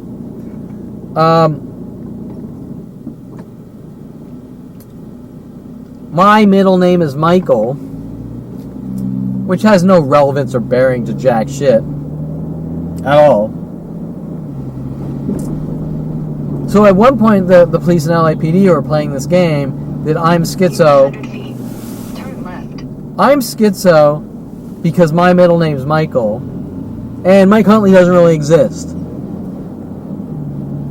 What? What? Hello? What about the corporate paperwork or the photos of Mike Huntley? Turn left. That doesn't exist? It doesn't exist? Mike Huntley's public records on all those hundred thousands of websites that pulls up people's backgrounds, that doesn't exist? Or did I commit a crime by proving that Mike Huntley exists? Right? Well, the police... 300 feet. Continue straight. The police and government... Continue straight. I hear you. The police and government are going to say, well, Kevin, you suffer from obsession because after we told you that Mike Huntley doesn't really exist, you printed out paperwork from one of those background check websites that says Mike Huntley exists. How dare you? Wait. Hello? I'm not allowed to tell you that Mike Huntley exists or the things being done to me? That's pretty fucking strange. Okay, so you see how every single thing I do, they throw some kind of crazy label on to try to cover up what they're doing to my life.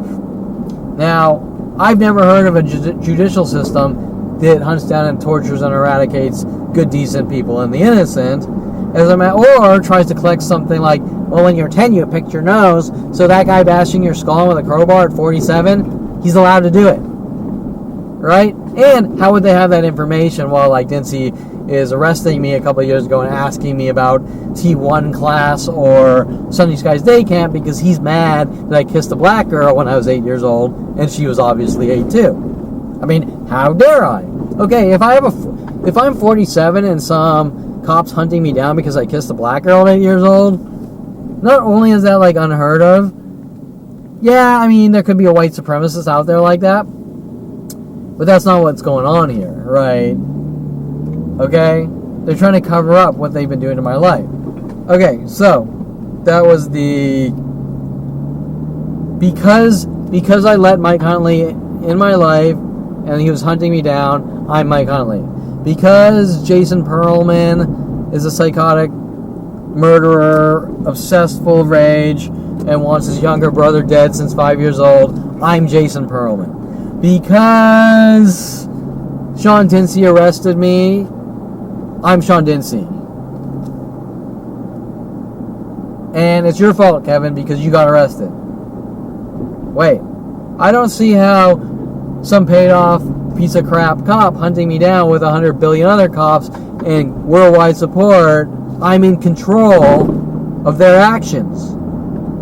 So how does the whole thing, well, Kevin, it's your fault because you made them hunt you down and kill you. How does that apply, right? Their arguments don't make sense. But they have the power to do it. That's the point. Absolute power corrupts absolutely. They have the power to do it. These are illegal NSA, FBI operations based on loopholes from the Patriot Act, FISA. There's probably 100,000 other things we don't even fucking know about. And so I'm being hunted. And the reality of the situation is that I'm living proof of what Edward Snowden came forward that the government does. I am a living proof.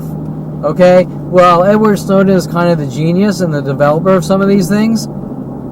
I'm not genius like Edward Snowden. I'm just some poor yabo caught in the net. Does that make sense?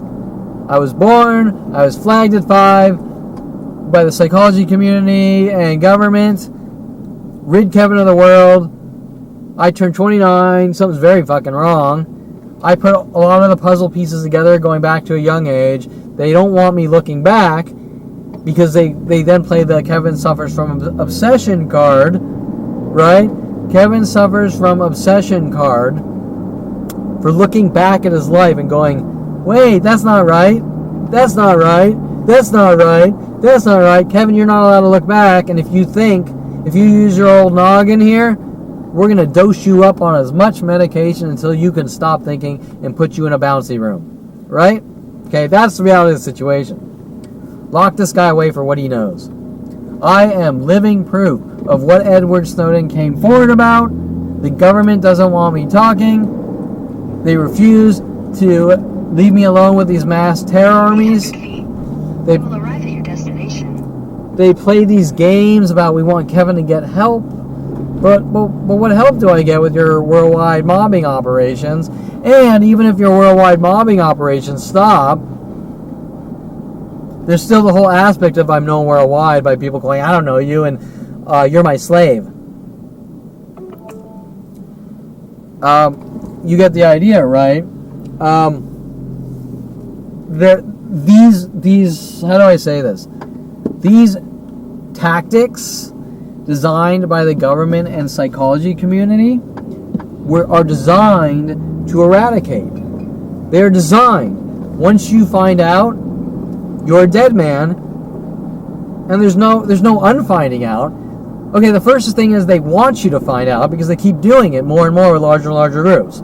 So they want you to find out. Then you find out and they say, well, look past it. Well, if people keep throwing rocks at your skull, can you look past it? No. But if people throw rocks at your skull all day and night, 24/7, 100,000 to 1 million for 20 years, and it stops, you're still not going to look past it. You're going to say that's fucking unacceptable. Right? Okay, so the point is that what they're asking is impossible and no human being could do it. It defies physics and it defies genetics, and they say if you don't forget, we're going to put you in a mental institution or jail. Okay, then what are your choices? you were marked at 5 years old, you're a dead man. There's no in between. There is no out unless people say this is unacceptable. Hence why I do these video blogs on the website, because what's going on is unacceptable. And now remember, psychiatrist Natalie Craw, her little death threats to me were, if you don't take medication, you'll destroy your life. Well, why do I gotta take medication to fix my life? Why don't you just leave me the fuck alone? Why don't you tell me what's going on and leave me the fuck alone? I mean, do I walk up to you and say, let me give you like an analogy. You're not allowed to date women, and if you keep having urges to date, like women, think women are attractive, talk to women, then we're going to put you on medication. And if you don't take your medication, we're going to have people follow you around, try to set you up, make you look like a violent paranoid schizo, so we can lock you in jail cells or mental institutions. And these things are sanctioned by the government and psychology community. You're going to say, well, why can't I date women? Everyone I know dates women. Why is it wrong for me to like women? No, well, you have to be gay. Well, I don't want to be gay. I'm not built that way. Genetically, I'm not gay, so I like women. No, you can't do that. If you aren't gay, or we can make it a joking, if you don't eat the cock meat sandwich, we're going to make you look like a violent paranoid schizo and lock you away. Okay? Think about that. You're going to say, I have to eat the fucking cock meat sandwich? I don't want to eat the fucking cock meat sandwich. Right? Okay? I know it sounds funny because it's from the Harold and Kumar movie, but that's the truth. That's what's going on. Okay,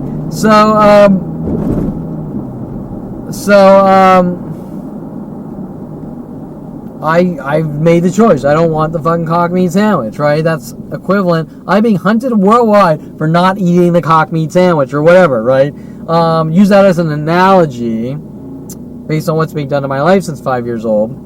And then you're not allowed to tell anyone.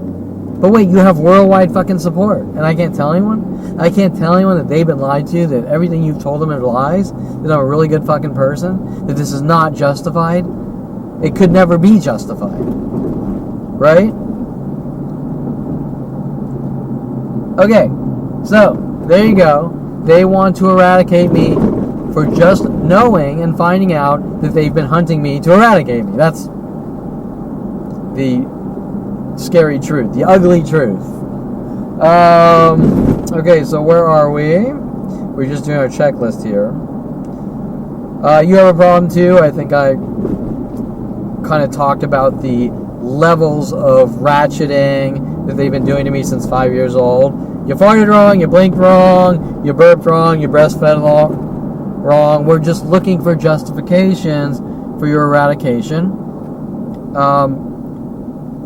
This would never apply to anyone else in the world, showing that they have an agenda. How do you live like you do? I went through that one pretty. David Greenstein, my father with his evil lawyer friends, somehow guilt by association, because you're in the same office building with your father, who he reeled you in, wanting you to be in Shelley's office after she left, probably then saying I ran Shelley out of her office or something that doesn't make any fucking sense, because they were also saying that after my father told Lorena to hire me, my father was telling the world with Lorena that I'm trying to take over his company. I mean, and I could go into all sorts of specifics with my father's friends. What was that blonde? Debbie Groveman. My father sends his friend Debbie Groveman after me. And she says, I'll pay you to fix my son's computer. And I fix the computer, and then she tells me I should try to get rid of Lorena. And I'm like, I'm not going to fucking try to get rid of Lorena. What would I would never do that, first of all. But what would I have to gain by getting rid of Lorena in a medical office? I'm an IT guy. I do .NET programming, I do SQL programming, I do web development, I do 3D animation and visual effects, I do studio photography. What benefit would I have to get rid of Lorena Escobar from my father's office in a medical office where the doctor is paid to treat patients. Hello? What would I benefit? How would I benefit? Hey, we get rid of the office manager. Oh, and she says when my dad dies or something. When my dad dies, Lorena's going to take over the company and this and that, blah, blah, blah. And I should take over the company. No, absolutely not, Debbie. But did it matter? I said absolutely not. No. And then my father runs around, well, Debbie's crazy, but my father's the one paying her off to try to set me up or frame me. The point is, let's do a theoretical breakdown based on logic and common sense. Dr. Ronald Barry Perlman gets old and he passes away. Now, Golden State Sports Medical, how is Kevin Perlman going to take over the company when I don't have an MD in medicine? Am I just going to fucking grab a scalpel like Dr. Giggles and start cutting people up here? Hello. There's nothing, even if I was a sick, demented, low-life loser, like my stalkers, you can't logically take over the company anyways. It doesn't make sense. It's a medical firm. Kevin Perlman cannot take over Golden State Sports Medical to see patients without a medical degree. Hello. Okay, but Lorena's running around working these frame job angles, even though on every single one I make the right decision. It never matters because they got to cover up the frame job. So that was just one of these thousands and thousands of things at Golden State Sports Medical with Debbie Groban. Okay, a little tangent there, but I think it's kind of relevant. Okay, now how do you get away from someone that has worldwide support in these operations? That's the biggest question out of all of this, right? Okay, because you can't get away from it. He's got the entire judicial system wired. He has all the private investigators wired. He has all the lawyers wired. I don't know what the dude's involved in. All I know is he does like this work comp medicine, but he's some evil psychopath with a Hannibal Lecter degree. Okay, so, public nuisance. Oh, obviously I'm not the public nuisance. I am being brutally mobbed for 42 years on every level known to man with billions of government dollars. I'm always doing the right thing, and the judicial system gets angrier and angrier no matter how much self-control I show I have. It doesn't matter. I could be fucking Superman times a billion. They're still coming after me while bullets are shooting at me. They just keep coming after me with newer and larger groups for some reason. It doesn't even make any sense. Okay, Mike Huntley being paid off, obviously, right after he gave me his speech that he's going to kill me with the government and police or eradicate me. He just magically moved into a brand new house. I have no proof of where he got the money, but let's be realistic. Okay. So technically, you could probably say that Mike Huntley was paid off to have me killed. Let's be realistic here. I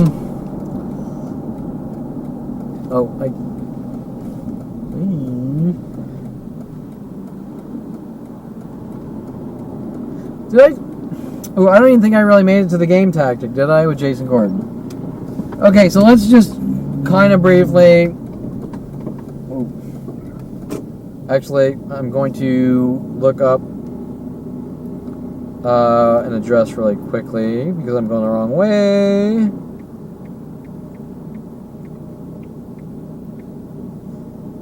There we go. And hopefully this will route, because my GPS sometimes freaks out when the camera is connected. Okay, I think we're good on that. Okay, so I don't know. It seems so trivial to me. It's like the fact that I even have to talk about this shit 30 or 40. This is like 40 years ago. That I even have to talk about this shit is so trivial. It's like, why? Why do I even have to talk about this shit that doesn't even matter, right? Okay, so I've probably mentioned this 100,000 times. Jason Gordon. I'm in 8th grade. Robbie Left wants to go to Topanga Canyon Mall. Topanga Plaza Mall. I'm in 8th grade. Robbie left with my brother Jason. Now, my brother Jason is 2 years older. They staged this thing where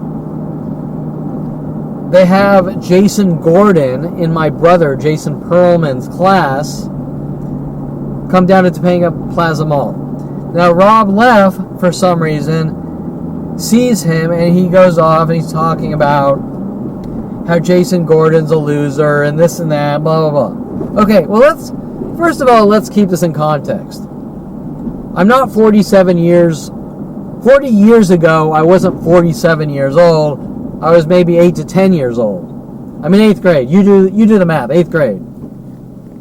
Okay? I'm in 8th grade. I'm a young, underdeveloped child. Okay? You can't hunt down people for farting wrong in 8th grade. And if you are, it's not because they farted. It's about something else. In 800 feet, turn left. So Rob Leff is sort of pure pressuring, right? He's playing off the emotions. Jason Gordon's this, Jason Gordon's that. Okay, now first of all, when you talk about bullying, the definition of bullying isn't you mouthed off to someone once in your life. The definition of bullying is like when you watch that movie and every day someone takes your lunch money and beats you up. That's bullying. Okay. So I walk up to Jason Gordon and I do something that's wrong, but it's a kid thing and nobody could give a flying fuck. And I just say something to Jason Gordon like you're a loser. That's it. That is it. I don't think that that's bullying, okay? That's a mean asshole comment on a one-time thing, and that's it. So Jason Gordon flips his lid. Now remember, I'm 47. I have a planet full of people trying to kill me with actual kill operations, with every psychological warfare and murder tactic known to man, and I still haven't done what Jason Gordon did when I was 10 or whatever. So Jason Gordon goes, "Oh, are those fists? Are you going to punch me?" And then he punches me in the stomach. Okay, that's it. It's a done deal. It came and went 40 years ago. What's the big deal? Why is the psychology community and judicial system hunting me with every resource on the planet because I mouthed off to a kid at 8 or 10 years old and he punched me in the stomach? It's over. It was over 40 years ago. What's the problem? Why are they mad at me? Okay, so I think once after that I see... feet, turn right onto the ramp. I think a couple years later I see him at Calabasas High and I mouth off to him. They send Paul Humphrey after me because I'm pissed off that the guy physically attacked me. And I say something to him like, "Now try to punch me." Yeah, that is what I said. Okay, so I'm at Calabasas High. It's 9th or 10th grade. It's about 9th grade. No, it's 10th grade. I see Jason Gordon in the cafeteria. I simply say to him, because at this point I'm on the wrestling team and I'm bigger and I'm stronger. In 400 feet, turn right. I'm bigger and I'm stronger. And I say, "Now try to punch me." That's it. That is it. Now my family's trying to play this hate, rage, obsession, anger, violent, paranoid, schizophrenia. But it all comes down to one thing. Kevin, you're not allowed to defend yourself. You're not allowed to stick up for yourself, being physically attacked, mentally attacked, tell anyone anything negative about your life. That is it. That is it. Okay, now they're playing this game. Well, Kevin, don't play the victim or we're going to lock you in jail cells or mental institutions. I'm sorry. There's no such things as victims out there? Okay, so anyways, they're all cover-up operations. Okay, so, that's it. That's the entire... Turn right. Oh, my GPS. That's the entire Jason Gordon incident. There is and a red light runner. And there is absolutely nothing. In 500 feet, turn left. There's absolutely nothing out there crazy, different Turn left. about that situation with Jason Gordon. I did nothing wrong except call the guy a loser or something at 10 years old, and he punched me in the stomach, and who cares?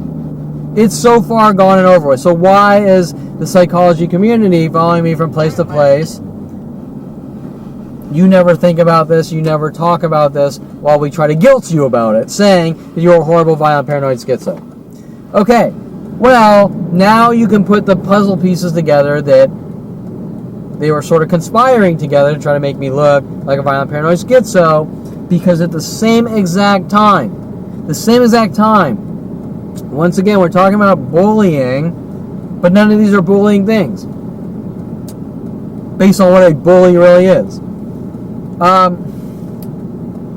Brian Weaver didn't like Michael Block, and he said he hit Michael Block. I don't know if he did. Brian Weaver didn't like Ryan Hirsch. Quarter mile. Turn right onto the ramp. Now, they were also playing a schizo game with the last name Hirsch and chocolate, obviously. Like black people Hirsch. So Kevin Perlman, at 8 years old, Kevin Perlman kisses a black girl at Sunny Skies Day Camp. Tom Farley, my family, run around saying I'm a white supremacist and a violent, paranoid schizo for kissing a black girl. Doesn't make any sense. Now, that was like 8 years old. Now, 8th grade comes around.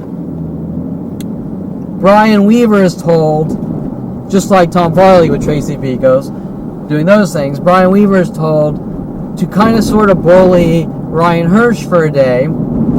And for like 15 minutes, he treats Ryan Hirsch like shit. And then they both go and say that I bullied Ryan Hirsch. Turn right onto the ramp. To the principal. Okay, so you have two events here. One is Kevin being punched in the stomach.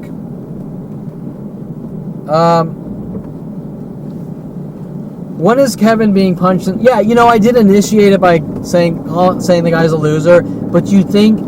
If you call someone a loser, do you think that it's justifiable to beat the shit out of him? Or you know what I'm saying? There's plenty of room for Jason Gordon to come back with a witty comment. Okay? Does that make sense? Yeah, I made an asshole statement, but Jason Gordon could have came up with a witty comment. You didn't have to punch me in the stomach. Hence, creating me a couple years later mouthing off, going, you know, now trying to punch me or whatever. That's not a bullying. First of all, saying now try to punch me to someone is not a bullying type of thing. It's like I'm standing up for yourself because I don't want you to fucking punch me again, right? And yeah, sure, you have anger, you have resentment for the guy that punched you in the stomach a couple of years prior. It makes perfect sense, okay? Is it right or wrong? Well, we're talking about 15-year-olds.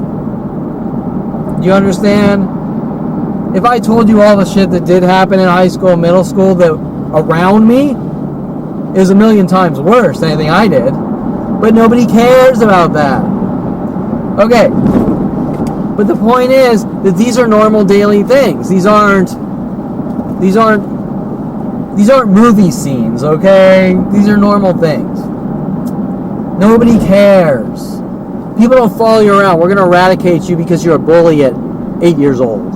Or because you kissed a black girl at 8 years old and you're a white supremacist. Doesn't make any fucking sense. It's not about any of that. Okay, so they want to incarcerate me for life for shit that nobody could normally give a fuck about. That happens every day that we speak and talk. And then they say, Kevin, you're not allowed to talk about it or you suffer from obsession. Well, they're creating the problem. Okay, because I never thought about this shit until I found out my mother's running around saying your past caught up with you, and my father's saying you know what you did, and we're going to lock you in maximum security prison, and things like that, are creating the entire problem because they won't fucking tell me what their obsessed anger and rage is really about while they hunt me down to eradicate me. Okay, so So where are we? Jason Baum. Oh, Ryan Hirsch. So that's it. Did absolutely nothing to Ryan Hirsch. They're using the name references to try to create schizophrenia. There's a lot more things based on movies and media that they were doing. I'm not talking about that here at a young age. Like, when my family got mad at me for thinking Christy Reynolds was cute, my mother was working on with my brother on angles with the movie Creep Show and the character Reynolds in Creep Show, because Christy Reynolds' name is Christy Reynolds and the character Reynolds around the same time period. And then my brother told to keep showing me horror movies to try to make me look crazy. You get the idea. Ryan Hirsch, chocolate, black people. Kevin's a white supremacist because he kissed a black girl at Sunny Skies Day Camp at 8 years old. And one of the students there's father was in the band Devo, and Devo played, and Devo plays Whip It Good. Therefore, Kevin must be a white supremacist because Devo played Whip It Good at Sunny Skies Day Camp around this time period. But wait, Whip It Good isn't a racial song. Whip It Good is about, it's not about racism, it's about whips and cowboys, like cattle. Okay, but anyways, I guess if you're the stupidest of stupid, like if you're the dumbest tree stump out there, then you're not going to be able to differentiate between a song called Whip It Good and slavery. But that's like me saying, you bought a Volt, so you've electrocuted 100 people with electric chairs. And you're going to say, what the fuck are you talking about, Kevin? What the fuck does the car Volt have to do with electric chairs? Right? Same thing. What the fuck does Devo have to do with slavery? Or Whip It Good have to do with slavery? Okay? Hello, wake the fuck up. What is this really about? It sure shit isn't about me being crazy, because I just explained the fucking situation. Okay. So where are we? Ryan Hirsch. These are all trivial situations. Let's say I bullied Ryan Hirsch for 15 minutes, and let's say I punched Jason Gordon in the stomach, and not the other way around. Let's just say, for argument's sake, 40 years ago, for argument's sake, Kevin did that.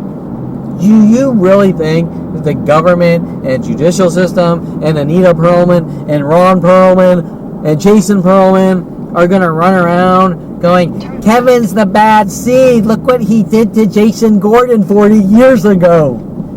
I mean, give me a fucking break, right?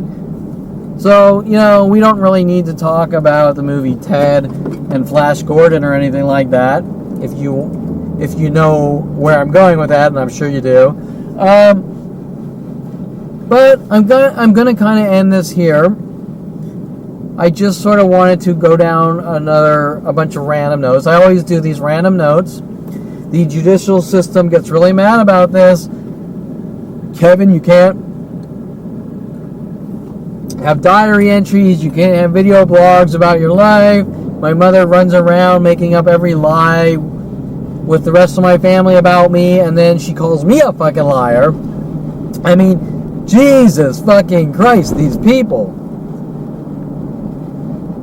It's the same thing with them. It's like, we're going to rid you of the world, you're a liar. We're going to rid you of the world, you're a liar. Look, I have proof. I don't see the proof. It's right there on fucking video. I don't see it. Are you fucking on fucking like 100,000 Xanax at once or something? Because it's fucking right there in the video. I don't see it. You're a liar, Kevin. It's on fucking video. I don't see it. You're a liar. Okay. Well, you can't really, if someone can't, how does it go? A picture's worth 1,000 words? People lie, but video and photos don't. Period. And especially with enough of them. And so this entire thing with the judicial system is, Kevin, you don't talk or we eradicate you. But you sort of have to understand how it got to this point, because I wasn't sitting here obsessed with my past. I was out living my life at 29. I was out with my own company. I was out socially. They want to leave all this crap out of the court and judicial system, trying to make it look like I'm some crazy obsessed man who can't move on with his life. My family's running around and they're like playing this game. Like, Kevin, one or two people in your neighborhood are mad at you and there's nothing else going on. Bull fucking shit. They're trying to make it look like my mind races and spins and this and that. To try to do what? To try to control the truth coming out? Well, let me tell you that people don't do this shit to people. Okay? What's being done to my life is unfucking acceptable. I don't fucking care. So locking me away in jail and mental institutions for finding out that I'm literally being hunted by worldwide support is unacceptable. Now, do I suffer from obsession or moving on or post-traumatic stress? And is it? Of course fucking not. Of course not. They're just using psychological labels as weapons to dictate people's lives on a form of psychological warfare with endless judicial and government and police resources with the psychology community on unheard of things that are so disturbing that they don't want the truth coming out, showing that I am living proof of what Edward Snowden came forward about, and I am proof that what Edward Snowden came forward about is not only disturbing enough, but what's being done to my life is a whole new level of disturbing, and it's almost like childhood kill operations. Okay? I bought a dog. I don't like the dog. I'm going to put the dog down. It's kind of similar to what my family's trying to do to me, because people don't walk around dropping at 29, like Mike Huntley, dropping notes, paperwork on people's little death threat messages on people's desks. Oh, we're just trying to control you with mental illness tactics. Well, there's no such fucking thing as controlling people with mental illness tactics. There's just making people mentally ill and doing hurt, harm, maim, torture, kill to them with psychological gaslighting warfare with enough people, right? There's no such thing as controlling people by inflicting pain. You might as well say that I'm allowed to shove a cattle prod up your ass every 5 minutes, and I'm not doing anything to hurt you. It's just about me controlling you. Hello? Where does this control thing even come from? I don't know, but for some reason, my family's mad at me for playing games on my brother's Atari 800 at 8 years old, like Leisure Suit Larry or a little helicopter game where you shoot, I don't remember, you fly. These were very simple games. Or going to the Topanga Plaza arcade and playing Galaga and Space Invaders, Asteroids, Galaga, Pong, Street Fighter, the very early days of video games. They're mad at me for those things, okay? Who gets mad at people for those things?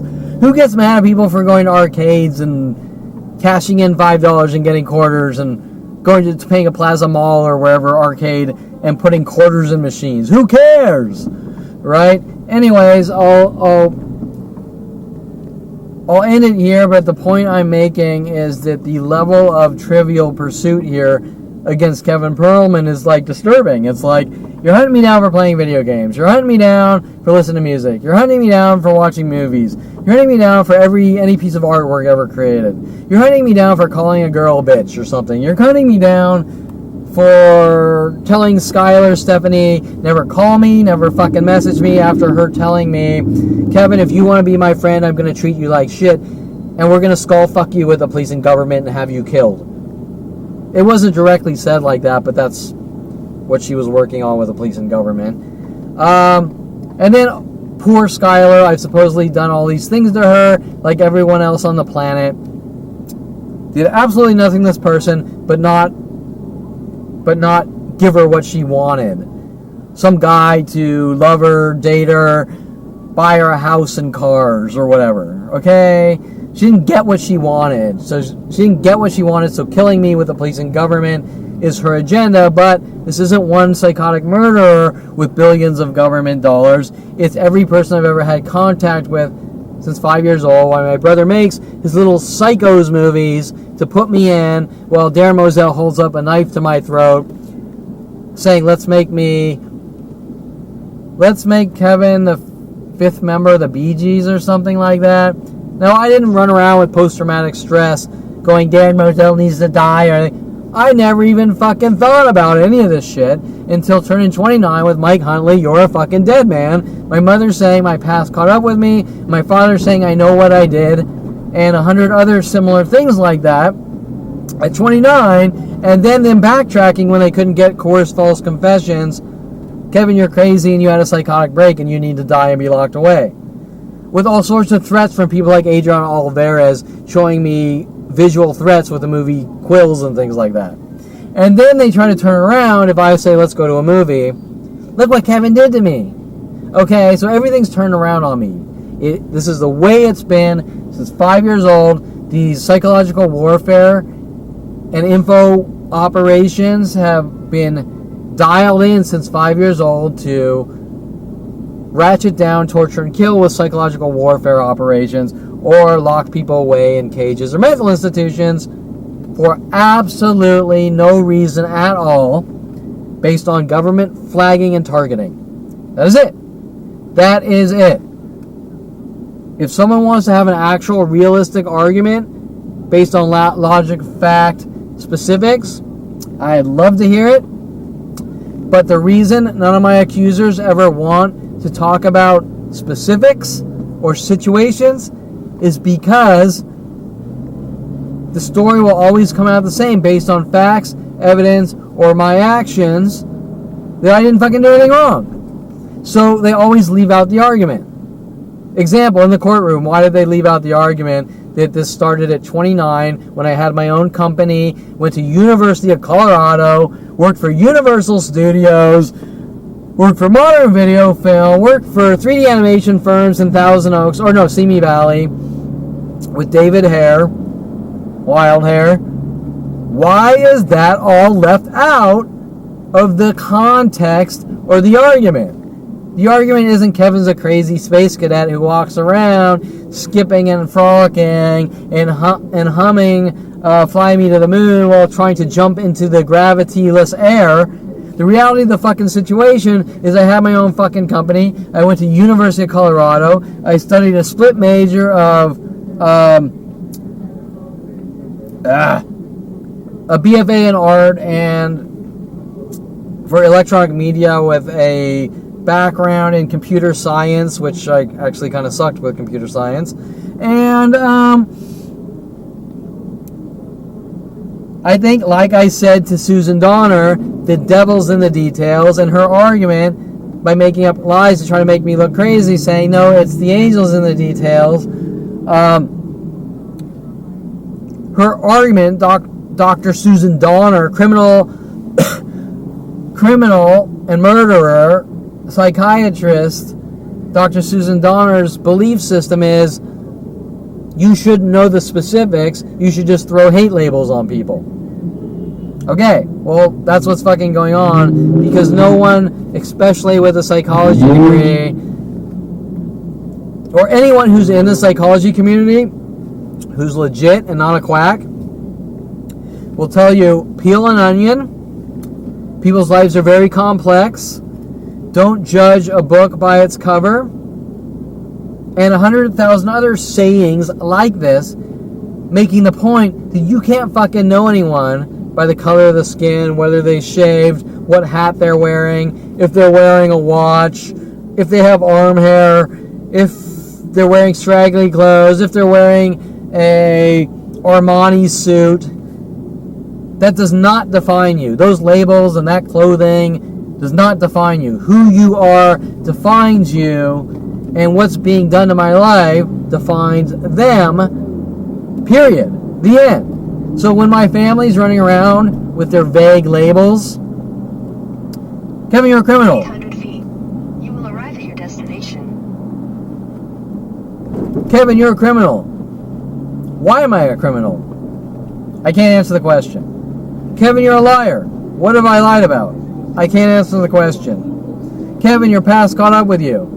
You know what you did. What did I do? I can't answer the question. Kevin, you're a womanizer. Who have I womanized? I can't answer the question. Kevin, you're a thief. Who have I stole from? I can't answer the question. Kevin, you're violent.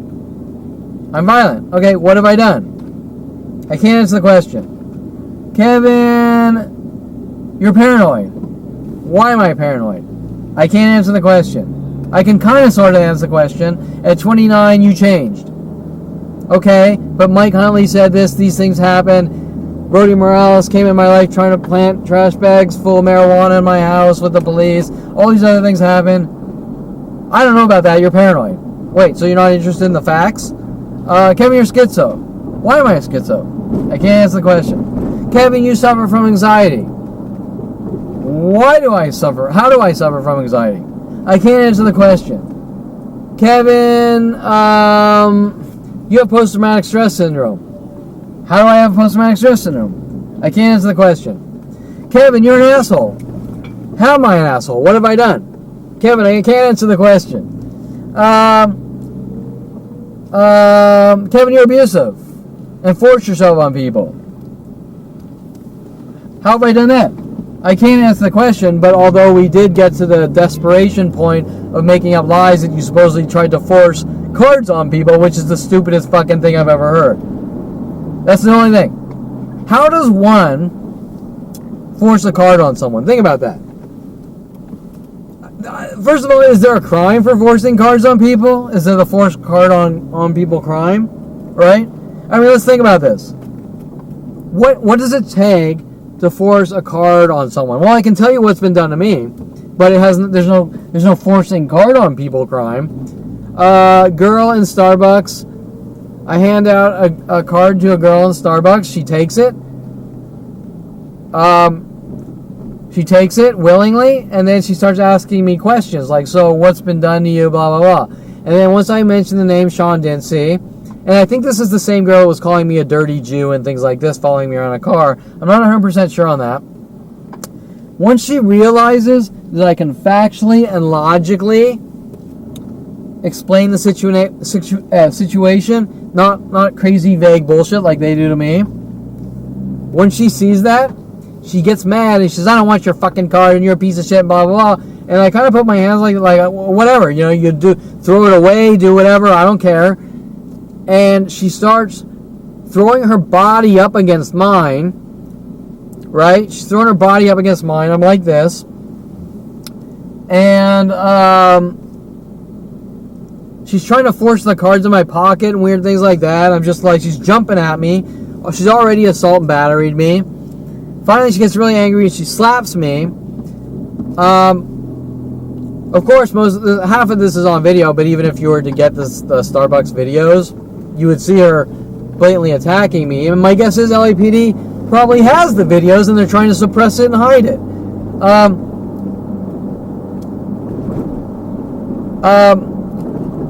So now, the judicial system's going to say, well, you're passing out cards, and they don't like it. Well, they're attacking me. They keep fucking attacking me, and I wouldn't have to pass out the cards saying you've been lied to if they would stop attacking me. But more importantly than this, that's not forcing anything on someone. Example. Kevin, I don't like you because you have blonde hair. So you're forcing yourself on me by walking in the same public room. Well, I don't have blonde hair, but let's say I had blonde hair. Your response would be, well, I have blonde hair, and that's just the way it is, and you don't have to fucking talk to me, and you can go live your life. But if you keep lashing out in anger and rage at me because I have blonde hair, eventually I'm going to have to do something to state, look, these people won't stop attacking me because I have blonde hair, right? Because this is worldwide. World fucking wide. Okay. So now, you have to, in self-defense, look, you've been lied to. The government's lying to you. These people are lying to you. None of this is true. Because they're not coming after me for something like blonde hair. They're coming after me based on lies that I've raped women or whatever. Okay. Whatever lies they're making up on the hour, right? Okay, so how do you deal with that? You can't just sit there and ignore it or you're a dead man. And eventually your reaction might be to punch someone if you're sitting there like trying not to react while people keep punching you or attacking you, right? Okay, so anyways, The judicial system's going to sit there and go, well, Kevin's crazy, so he's violent. He has these thoughts that don't exist, and so he's violent and crazy. We need to remove him from society, and that's the point. That's the operation. To try to make someone look crazy to remove them from society. Okay, so, now, once again, just for the record, there's nothing I've done to anyone. I've simply given out information about my life saying this is who I am, and you've been lied to. On this worldwide mobbing.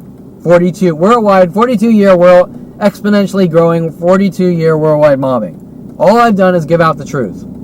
That I have done nothing, I'm a good person. These are the things done to me. They're liars. Period. A counter-argument in self-defense. A counter-argument in self-defense. I have the fucking verbal right from the First Amendment in self-defense to state you've been lied to. Period. This is not a situation I should even be in or have to deal with it, and every motherfucker on this planet should be saying this is wrong. Period. Okay. By the way, this cable in the way is probably a crime. Okay. That's it. That is it. This is not my fault. I should be out living my life. I should be out thriving. Yes, I am a target. Yes, I am a victim. I'm not going to go, oh, I'm a victim. But I'm a victim. Let's be fucking realistic, okay? When my mother's saying don't play victim or people will make fun of you, this is not a Are Jews that have survived concentration camps victims of Adolf Hitler's crimes, or are they not? It's that fucking simple. Are they or are they not? Yes, they are. We will all agree. Holocaust survivors are victims. They're victims, they're survivors. Does their life end at that point? No. They suck it up, they pull their shit back together, and they go out and live their lives. But they are victims. You can't cover this up. You can't polish a fucking turd. You can try to polish a turd 100 billion different ways. A turd is still a turd. Meaning that, yes, I am a victim of a horrific, unspeakable crime. Period. It's not anything that anyone would ever get mad about. They would get mad at the people that did it. Normally. Okay, so on that thought, that is why they're trying to cover this up and lock me away and eradicate my existence. Now, I can't imagine why any of these fucking people would be mad at me for turning 29, finding out there's a worldwide campaign to exterminate me or eradicate me or lock me in jail cells or mental institutions, trying to cover it up by making me look crazy and pretend that up until 29 of my life never happened. That I'm just walking around talking to aliens all day.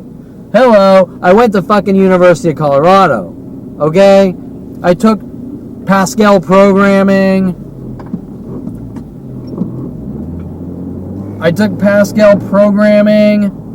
I don't even remember the damn classes I took. Aside from the art classes, I took discrete data structures, Pascal programming, Fortran programming, the Cheeseball general courses, philosophy, yeah, as if you're going to do something in life with philosophy, psychology 101, I even took a criminology class at Southern Oregon State College that people are mad at me about. Like, how dare you take a general course of criminology 101? Why are you mad at me? They offered the fucking class. I took one of them. Your math courses, which I sucked at. The English requirements. Whatever, right? Okay? If I'm walking around talking to aliens all day, you think I'm in fucking University of Colorado or Southern Oregon State College taking courses? Oh, electronic media, 3D animation shit, although back then they didn't have much 3D animation in colleges because the technology was so expensive, so I learned it on my own. Whatever. What the fuck ever. They have no argument. They're saying I was off at Southern Oregon State College and University of Colorado hanging out with imaginary aliens. Is that what they're trying to claim? You can't leave that shit out of the argument. That is the argument. Who is Kevin? No, not who is John Galt. Who is Kevin? Kevin is the guy right in fucking front of you that you keep making up lies. It doesn't exist. That's who Kevin is. He's the guy that he's always been, right fucking in front of you. I've proven myself 100 billion times over for 42 years. Anyone that says anything negative is a lying piece of shit. Period. I can't prove myself any better than I always have. I've been a really good fucking person. Okay? So what's going on here? Because the only argument I've heard is when you were 5 years old, you threw some mud in the street and you accidentally hit a car driving by on Tiara Street in Woodland Hills, and that's it. You are fucking gone. You are done with. You are eradicated. Nothing else matters. Well, I've never heard of a situation where a fucking 5 years old who has no behavioral or cognitive abilities at that age is being hunted and killed for throwing some fucking mud in the street in a little pail, playing in the little guttery area. I don't know what you call it. Okay, you have the street. You have where the water goes down the side of the street, the rain gutters. And I have a sandbox of mud and water. And I'm building some, who knows, a sandcastle or something. I can't tell you. My memory is pretty good, but it's not that good. And I'm done, so I have the pail of water and mud. I throw it in the street. It hits a car. 5 years old. Okay? It hits a car. The mud and water hits a car. Guy gets out saying something or yelling, I'm not sure. I freak the shit out. I'm 5 years old. I'm crying. I run in the house crying, in tears. Guy scared the shit out of me. That's it. My family's running around. Kevin's a violent, paranoid schizo and needs to be locked away or eradicated. Okay, I'm about to end this, but let's break this down. A 5-year-old, he doesn't have cognitive abilities, if that's the right terminology. His behaviors aren't developed. 5 years old. What were you doing at 5 years old? Sucking on some titties or sucking on a little mouth thing? Or you have what are those things called? The little mouth thingy? You're sucking on a little mouth thing? Okay? Are they trying to say at 5 years old I had the cognitive abilities of John Nash or something? Okay, 5 fucking years old. You don't know fucking shit from Shinola. You don't know anything. All you can know is look at the little mud shapies. Okay? 5 years old. Kevin throws some mud in some street, hits a car. Kevin runs and scared. Our son's the bad seed. We have an evil 5-year-old. He's breathing fire and has red eyes. I think, I'm just sort of role acting here from my family's standpoint. I think my son's the bad seed because I think he saw that car coming down the street and evilly and intentionally threw the mud on the car. And I think he then pretended to cry with his Hollywood acting skills at 5 years old to trick us and make us think that Kevin wants to set some guy up and frame him in his car and lock him away with his innate 5-year-old evil tendencies of Satan. I mean, seriously, think about this. I know you could do like a fucking comedy off this. Like the things I'm saying are so absurd that it would make a great fucking comedy, right? But this is really happening. They're mad at me saying I'm the bad seed, and somehow my mother, who watched 1946 The Bad Seed with my father, thinks the fucking bad seed is real, and they think I'm fucking Rhoda from The Bad Seed. Well, I think in The Bad Seed, Rhoda was more like 10 years old or something, but still. A 5-year-old playing with mud in the street is so evil. Okay, does this sound just completely fucking absurd? A 5-year-old is so evil. Did he supposedly threw mud on a car to try to cause accidents and then say the guy's chasing him? A 5-year-old. Okay, do you or do you not think this family has some serious fucking thought process issues? If they can't understand that a 5-year-old is not capable of anything like that, period, unless the 5-year-old is,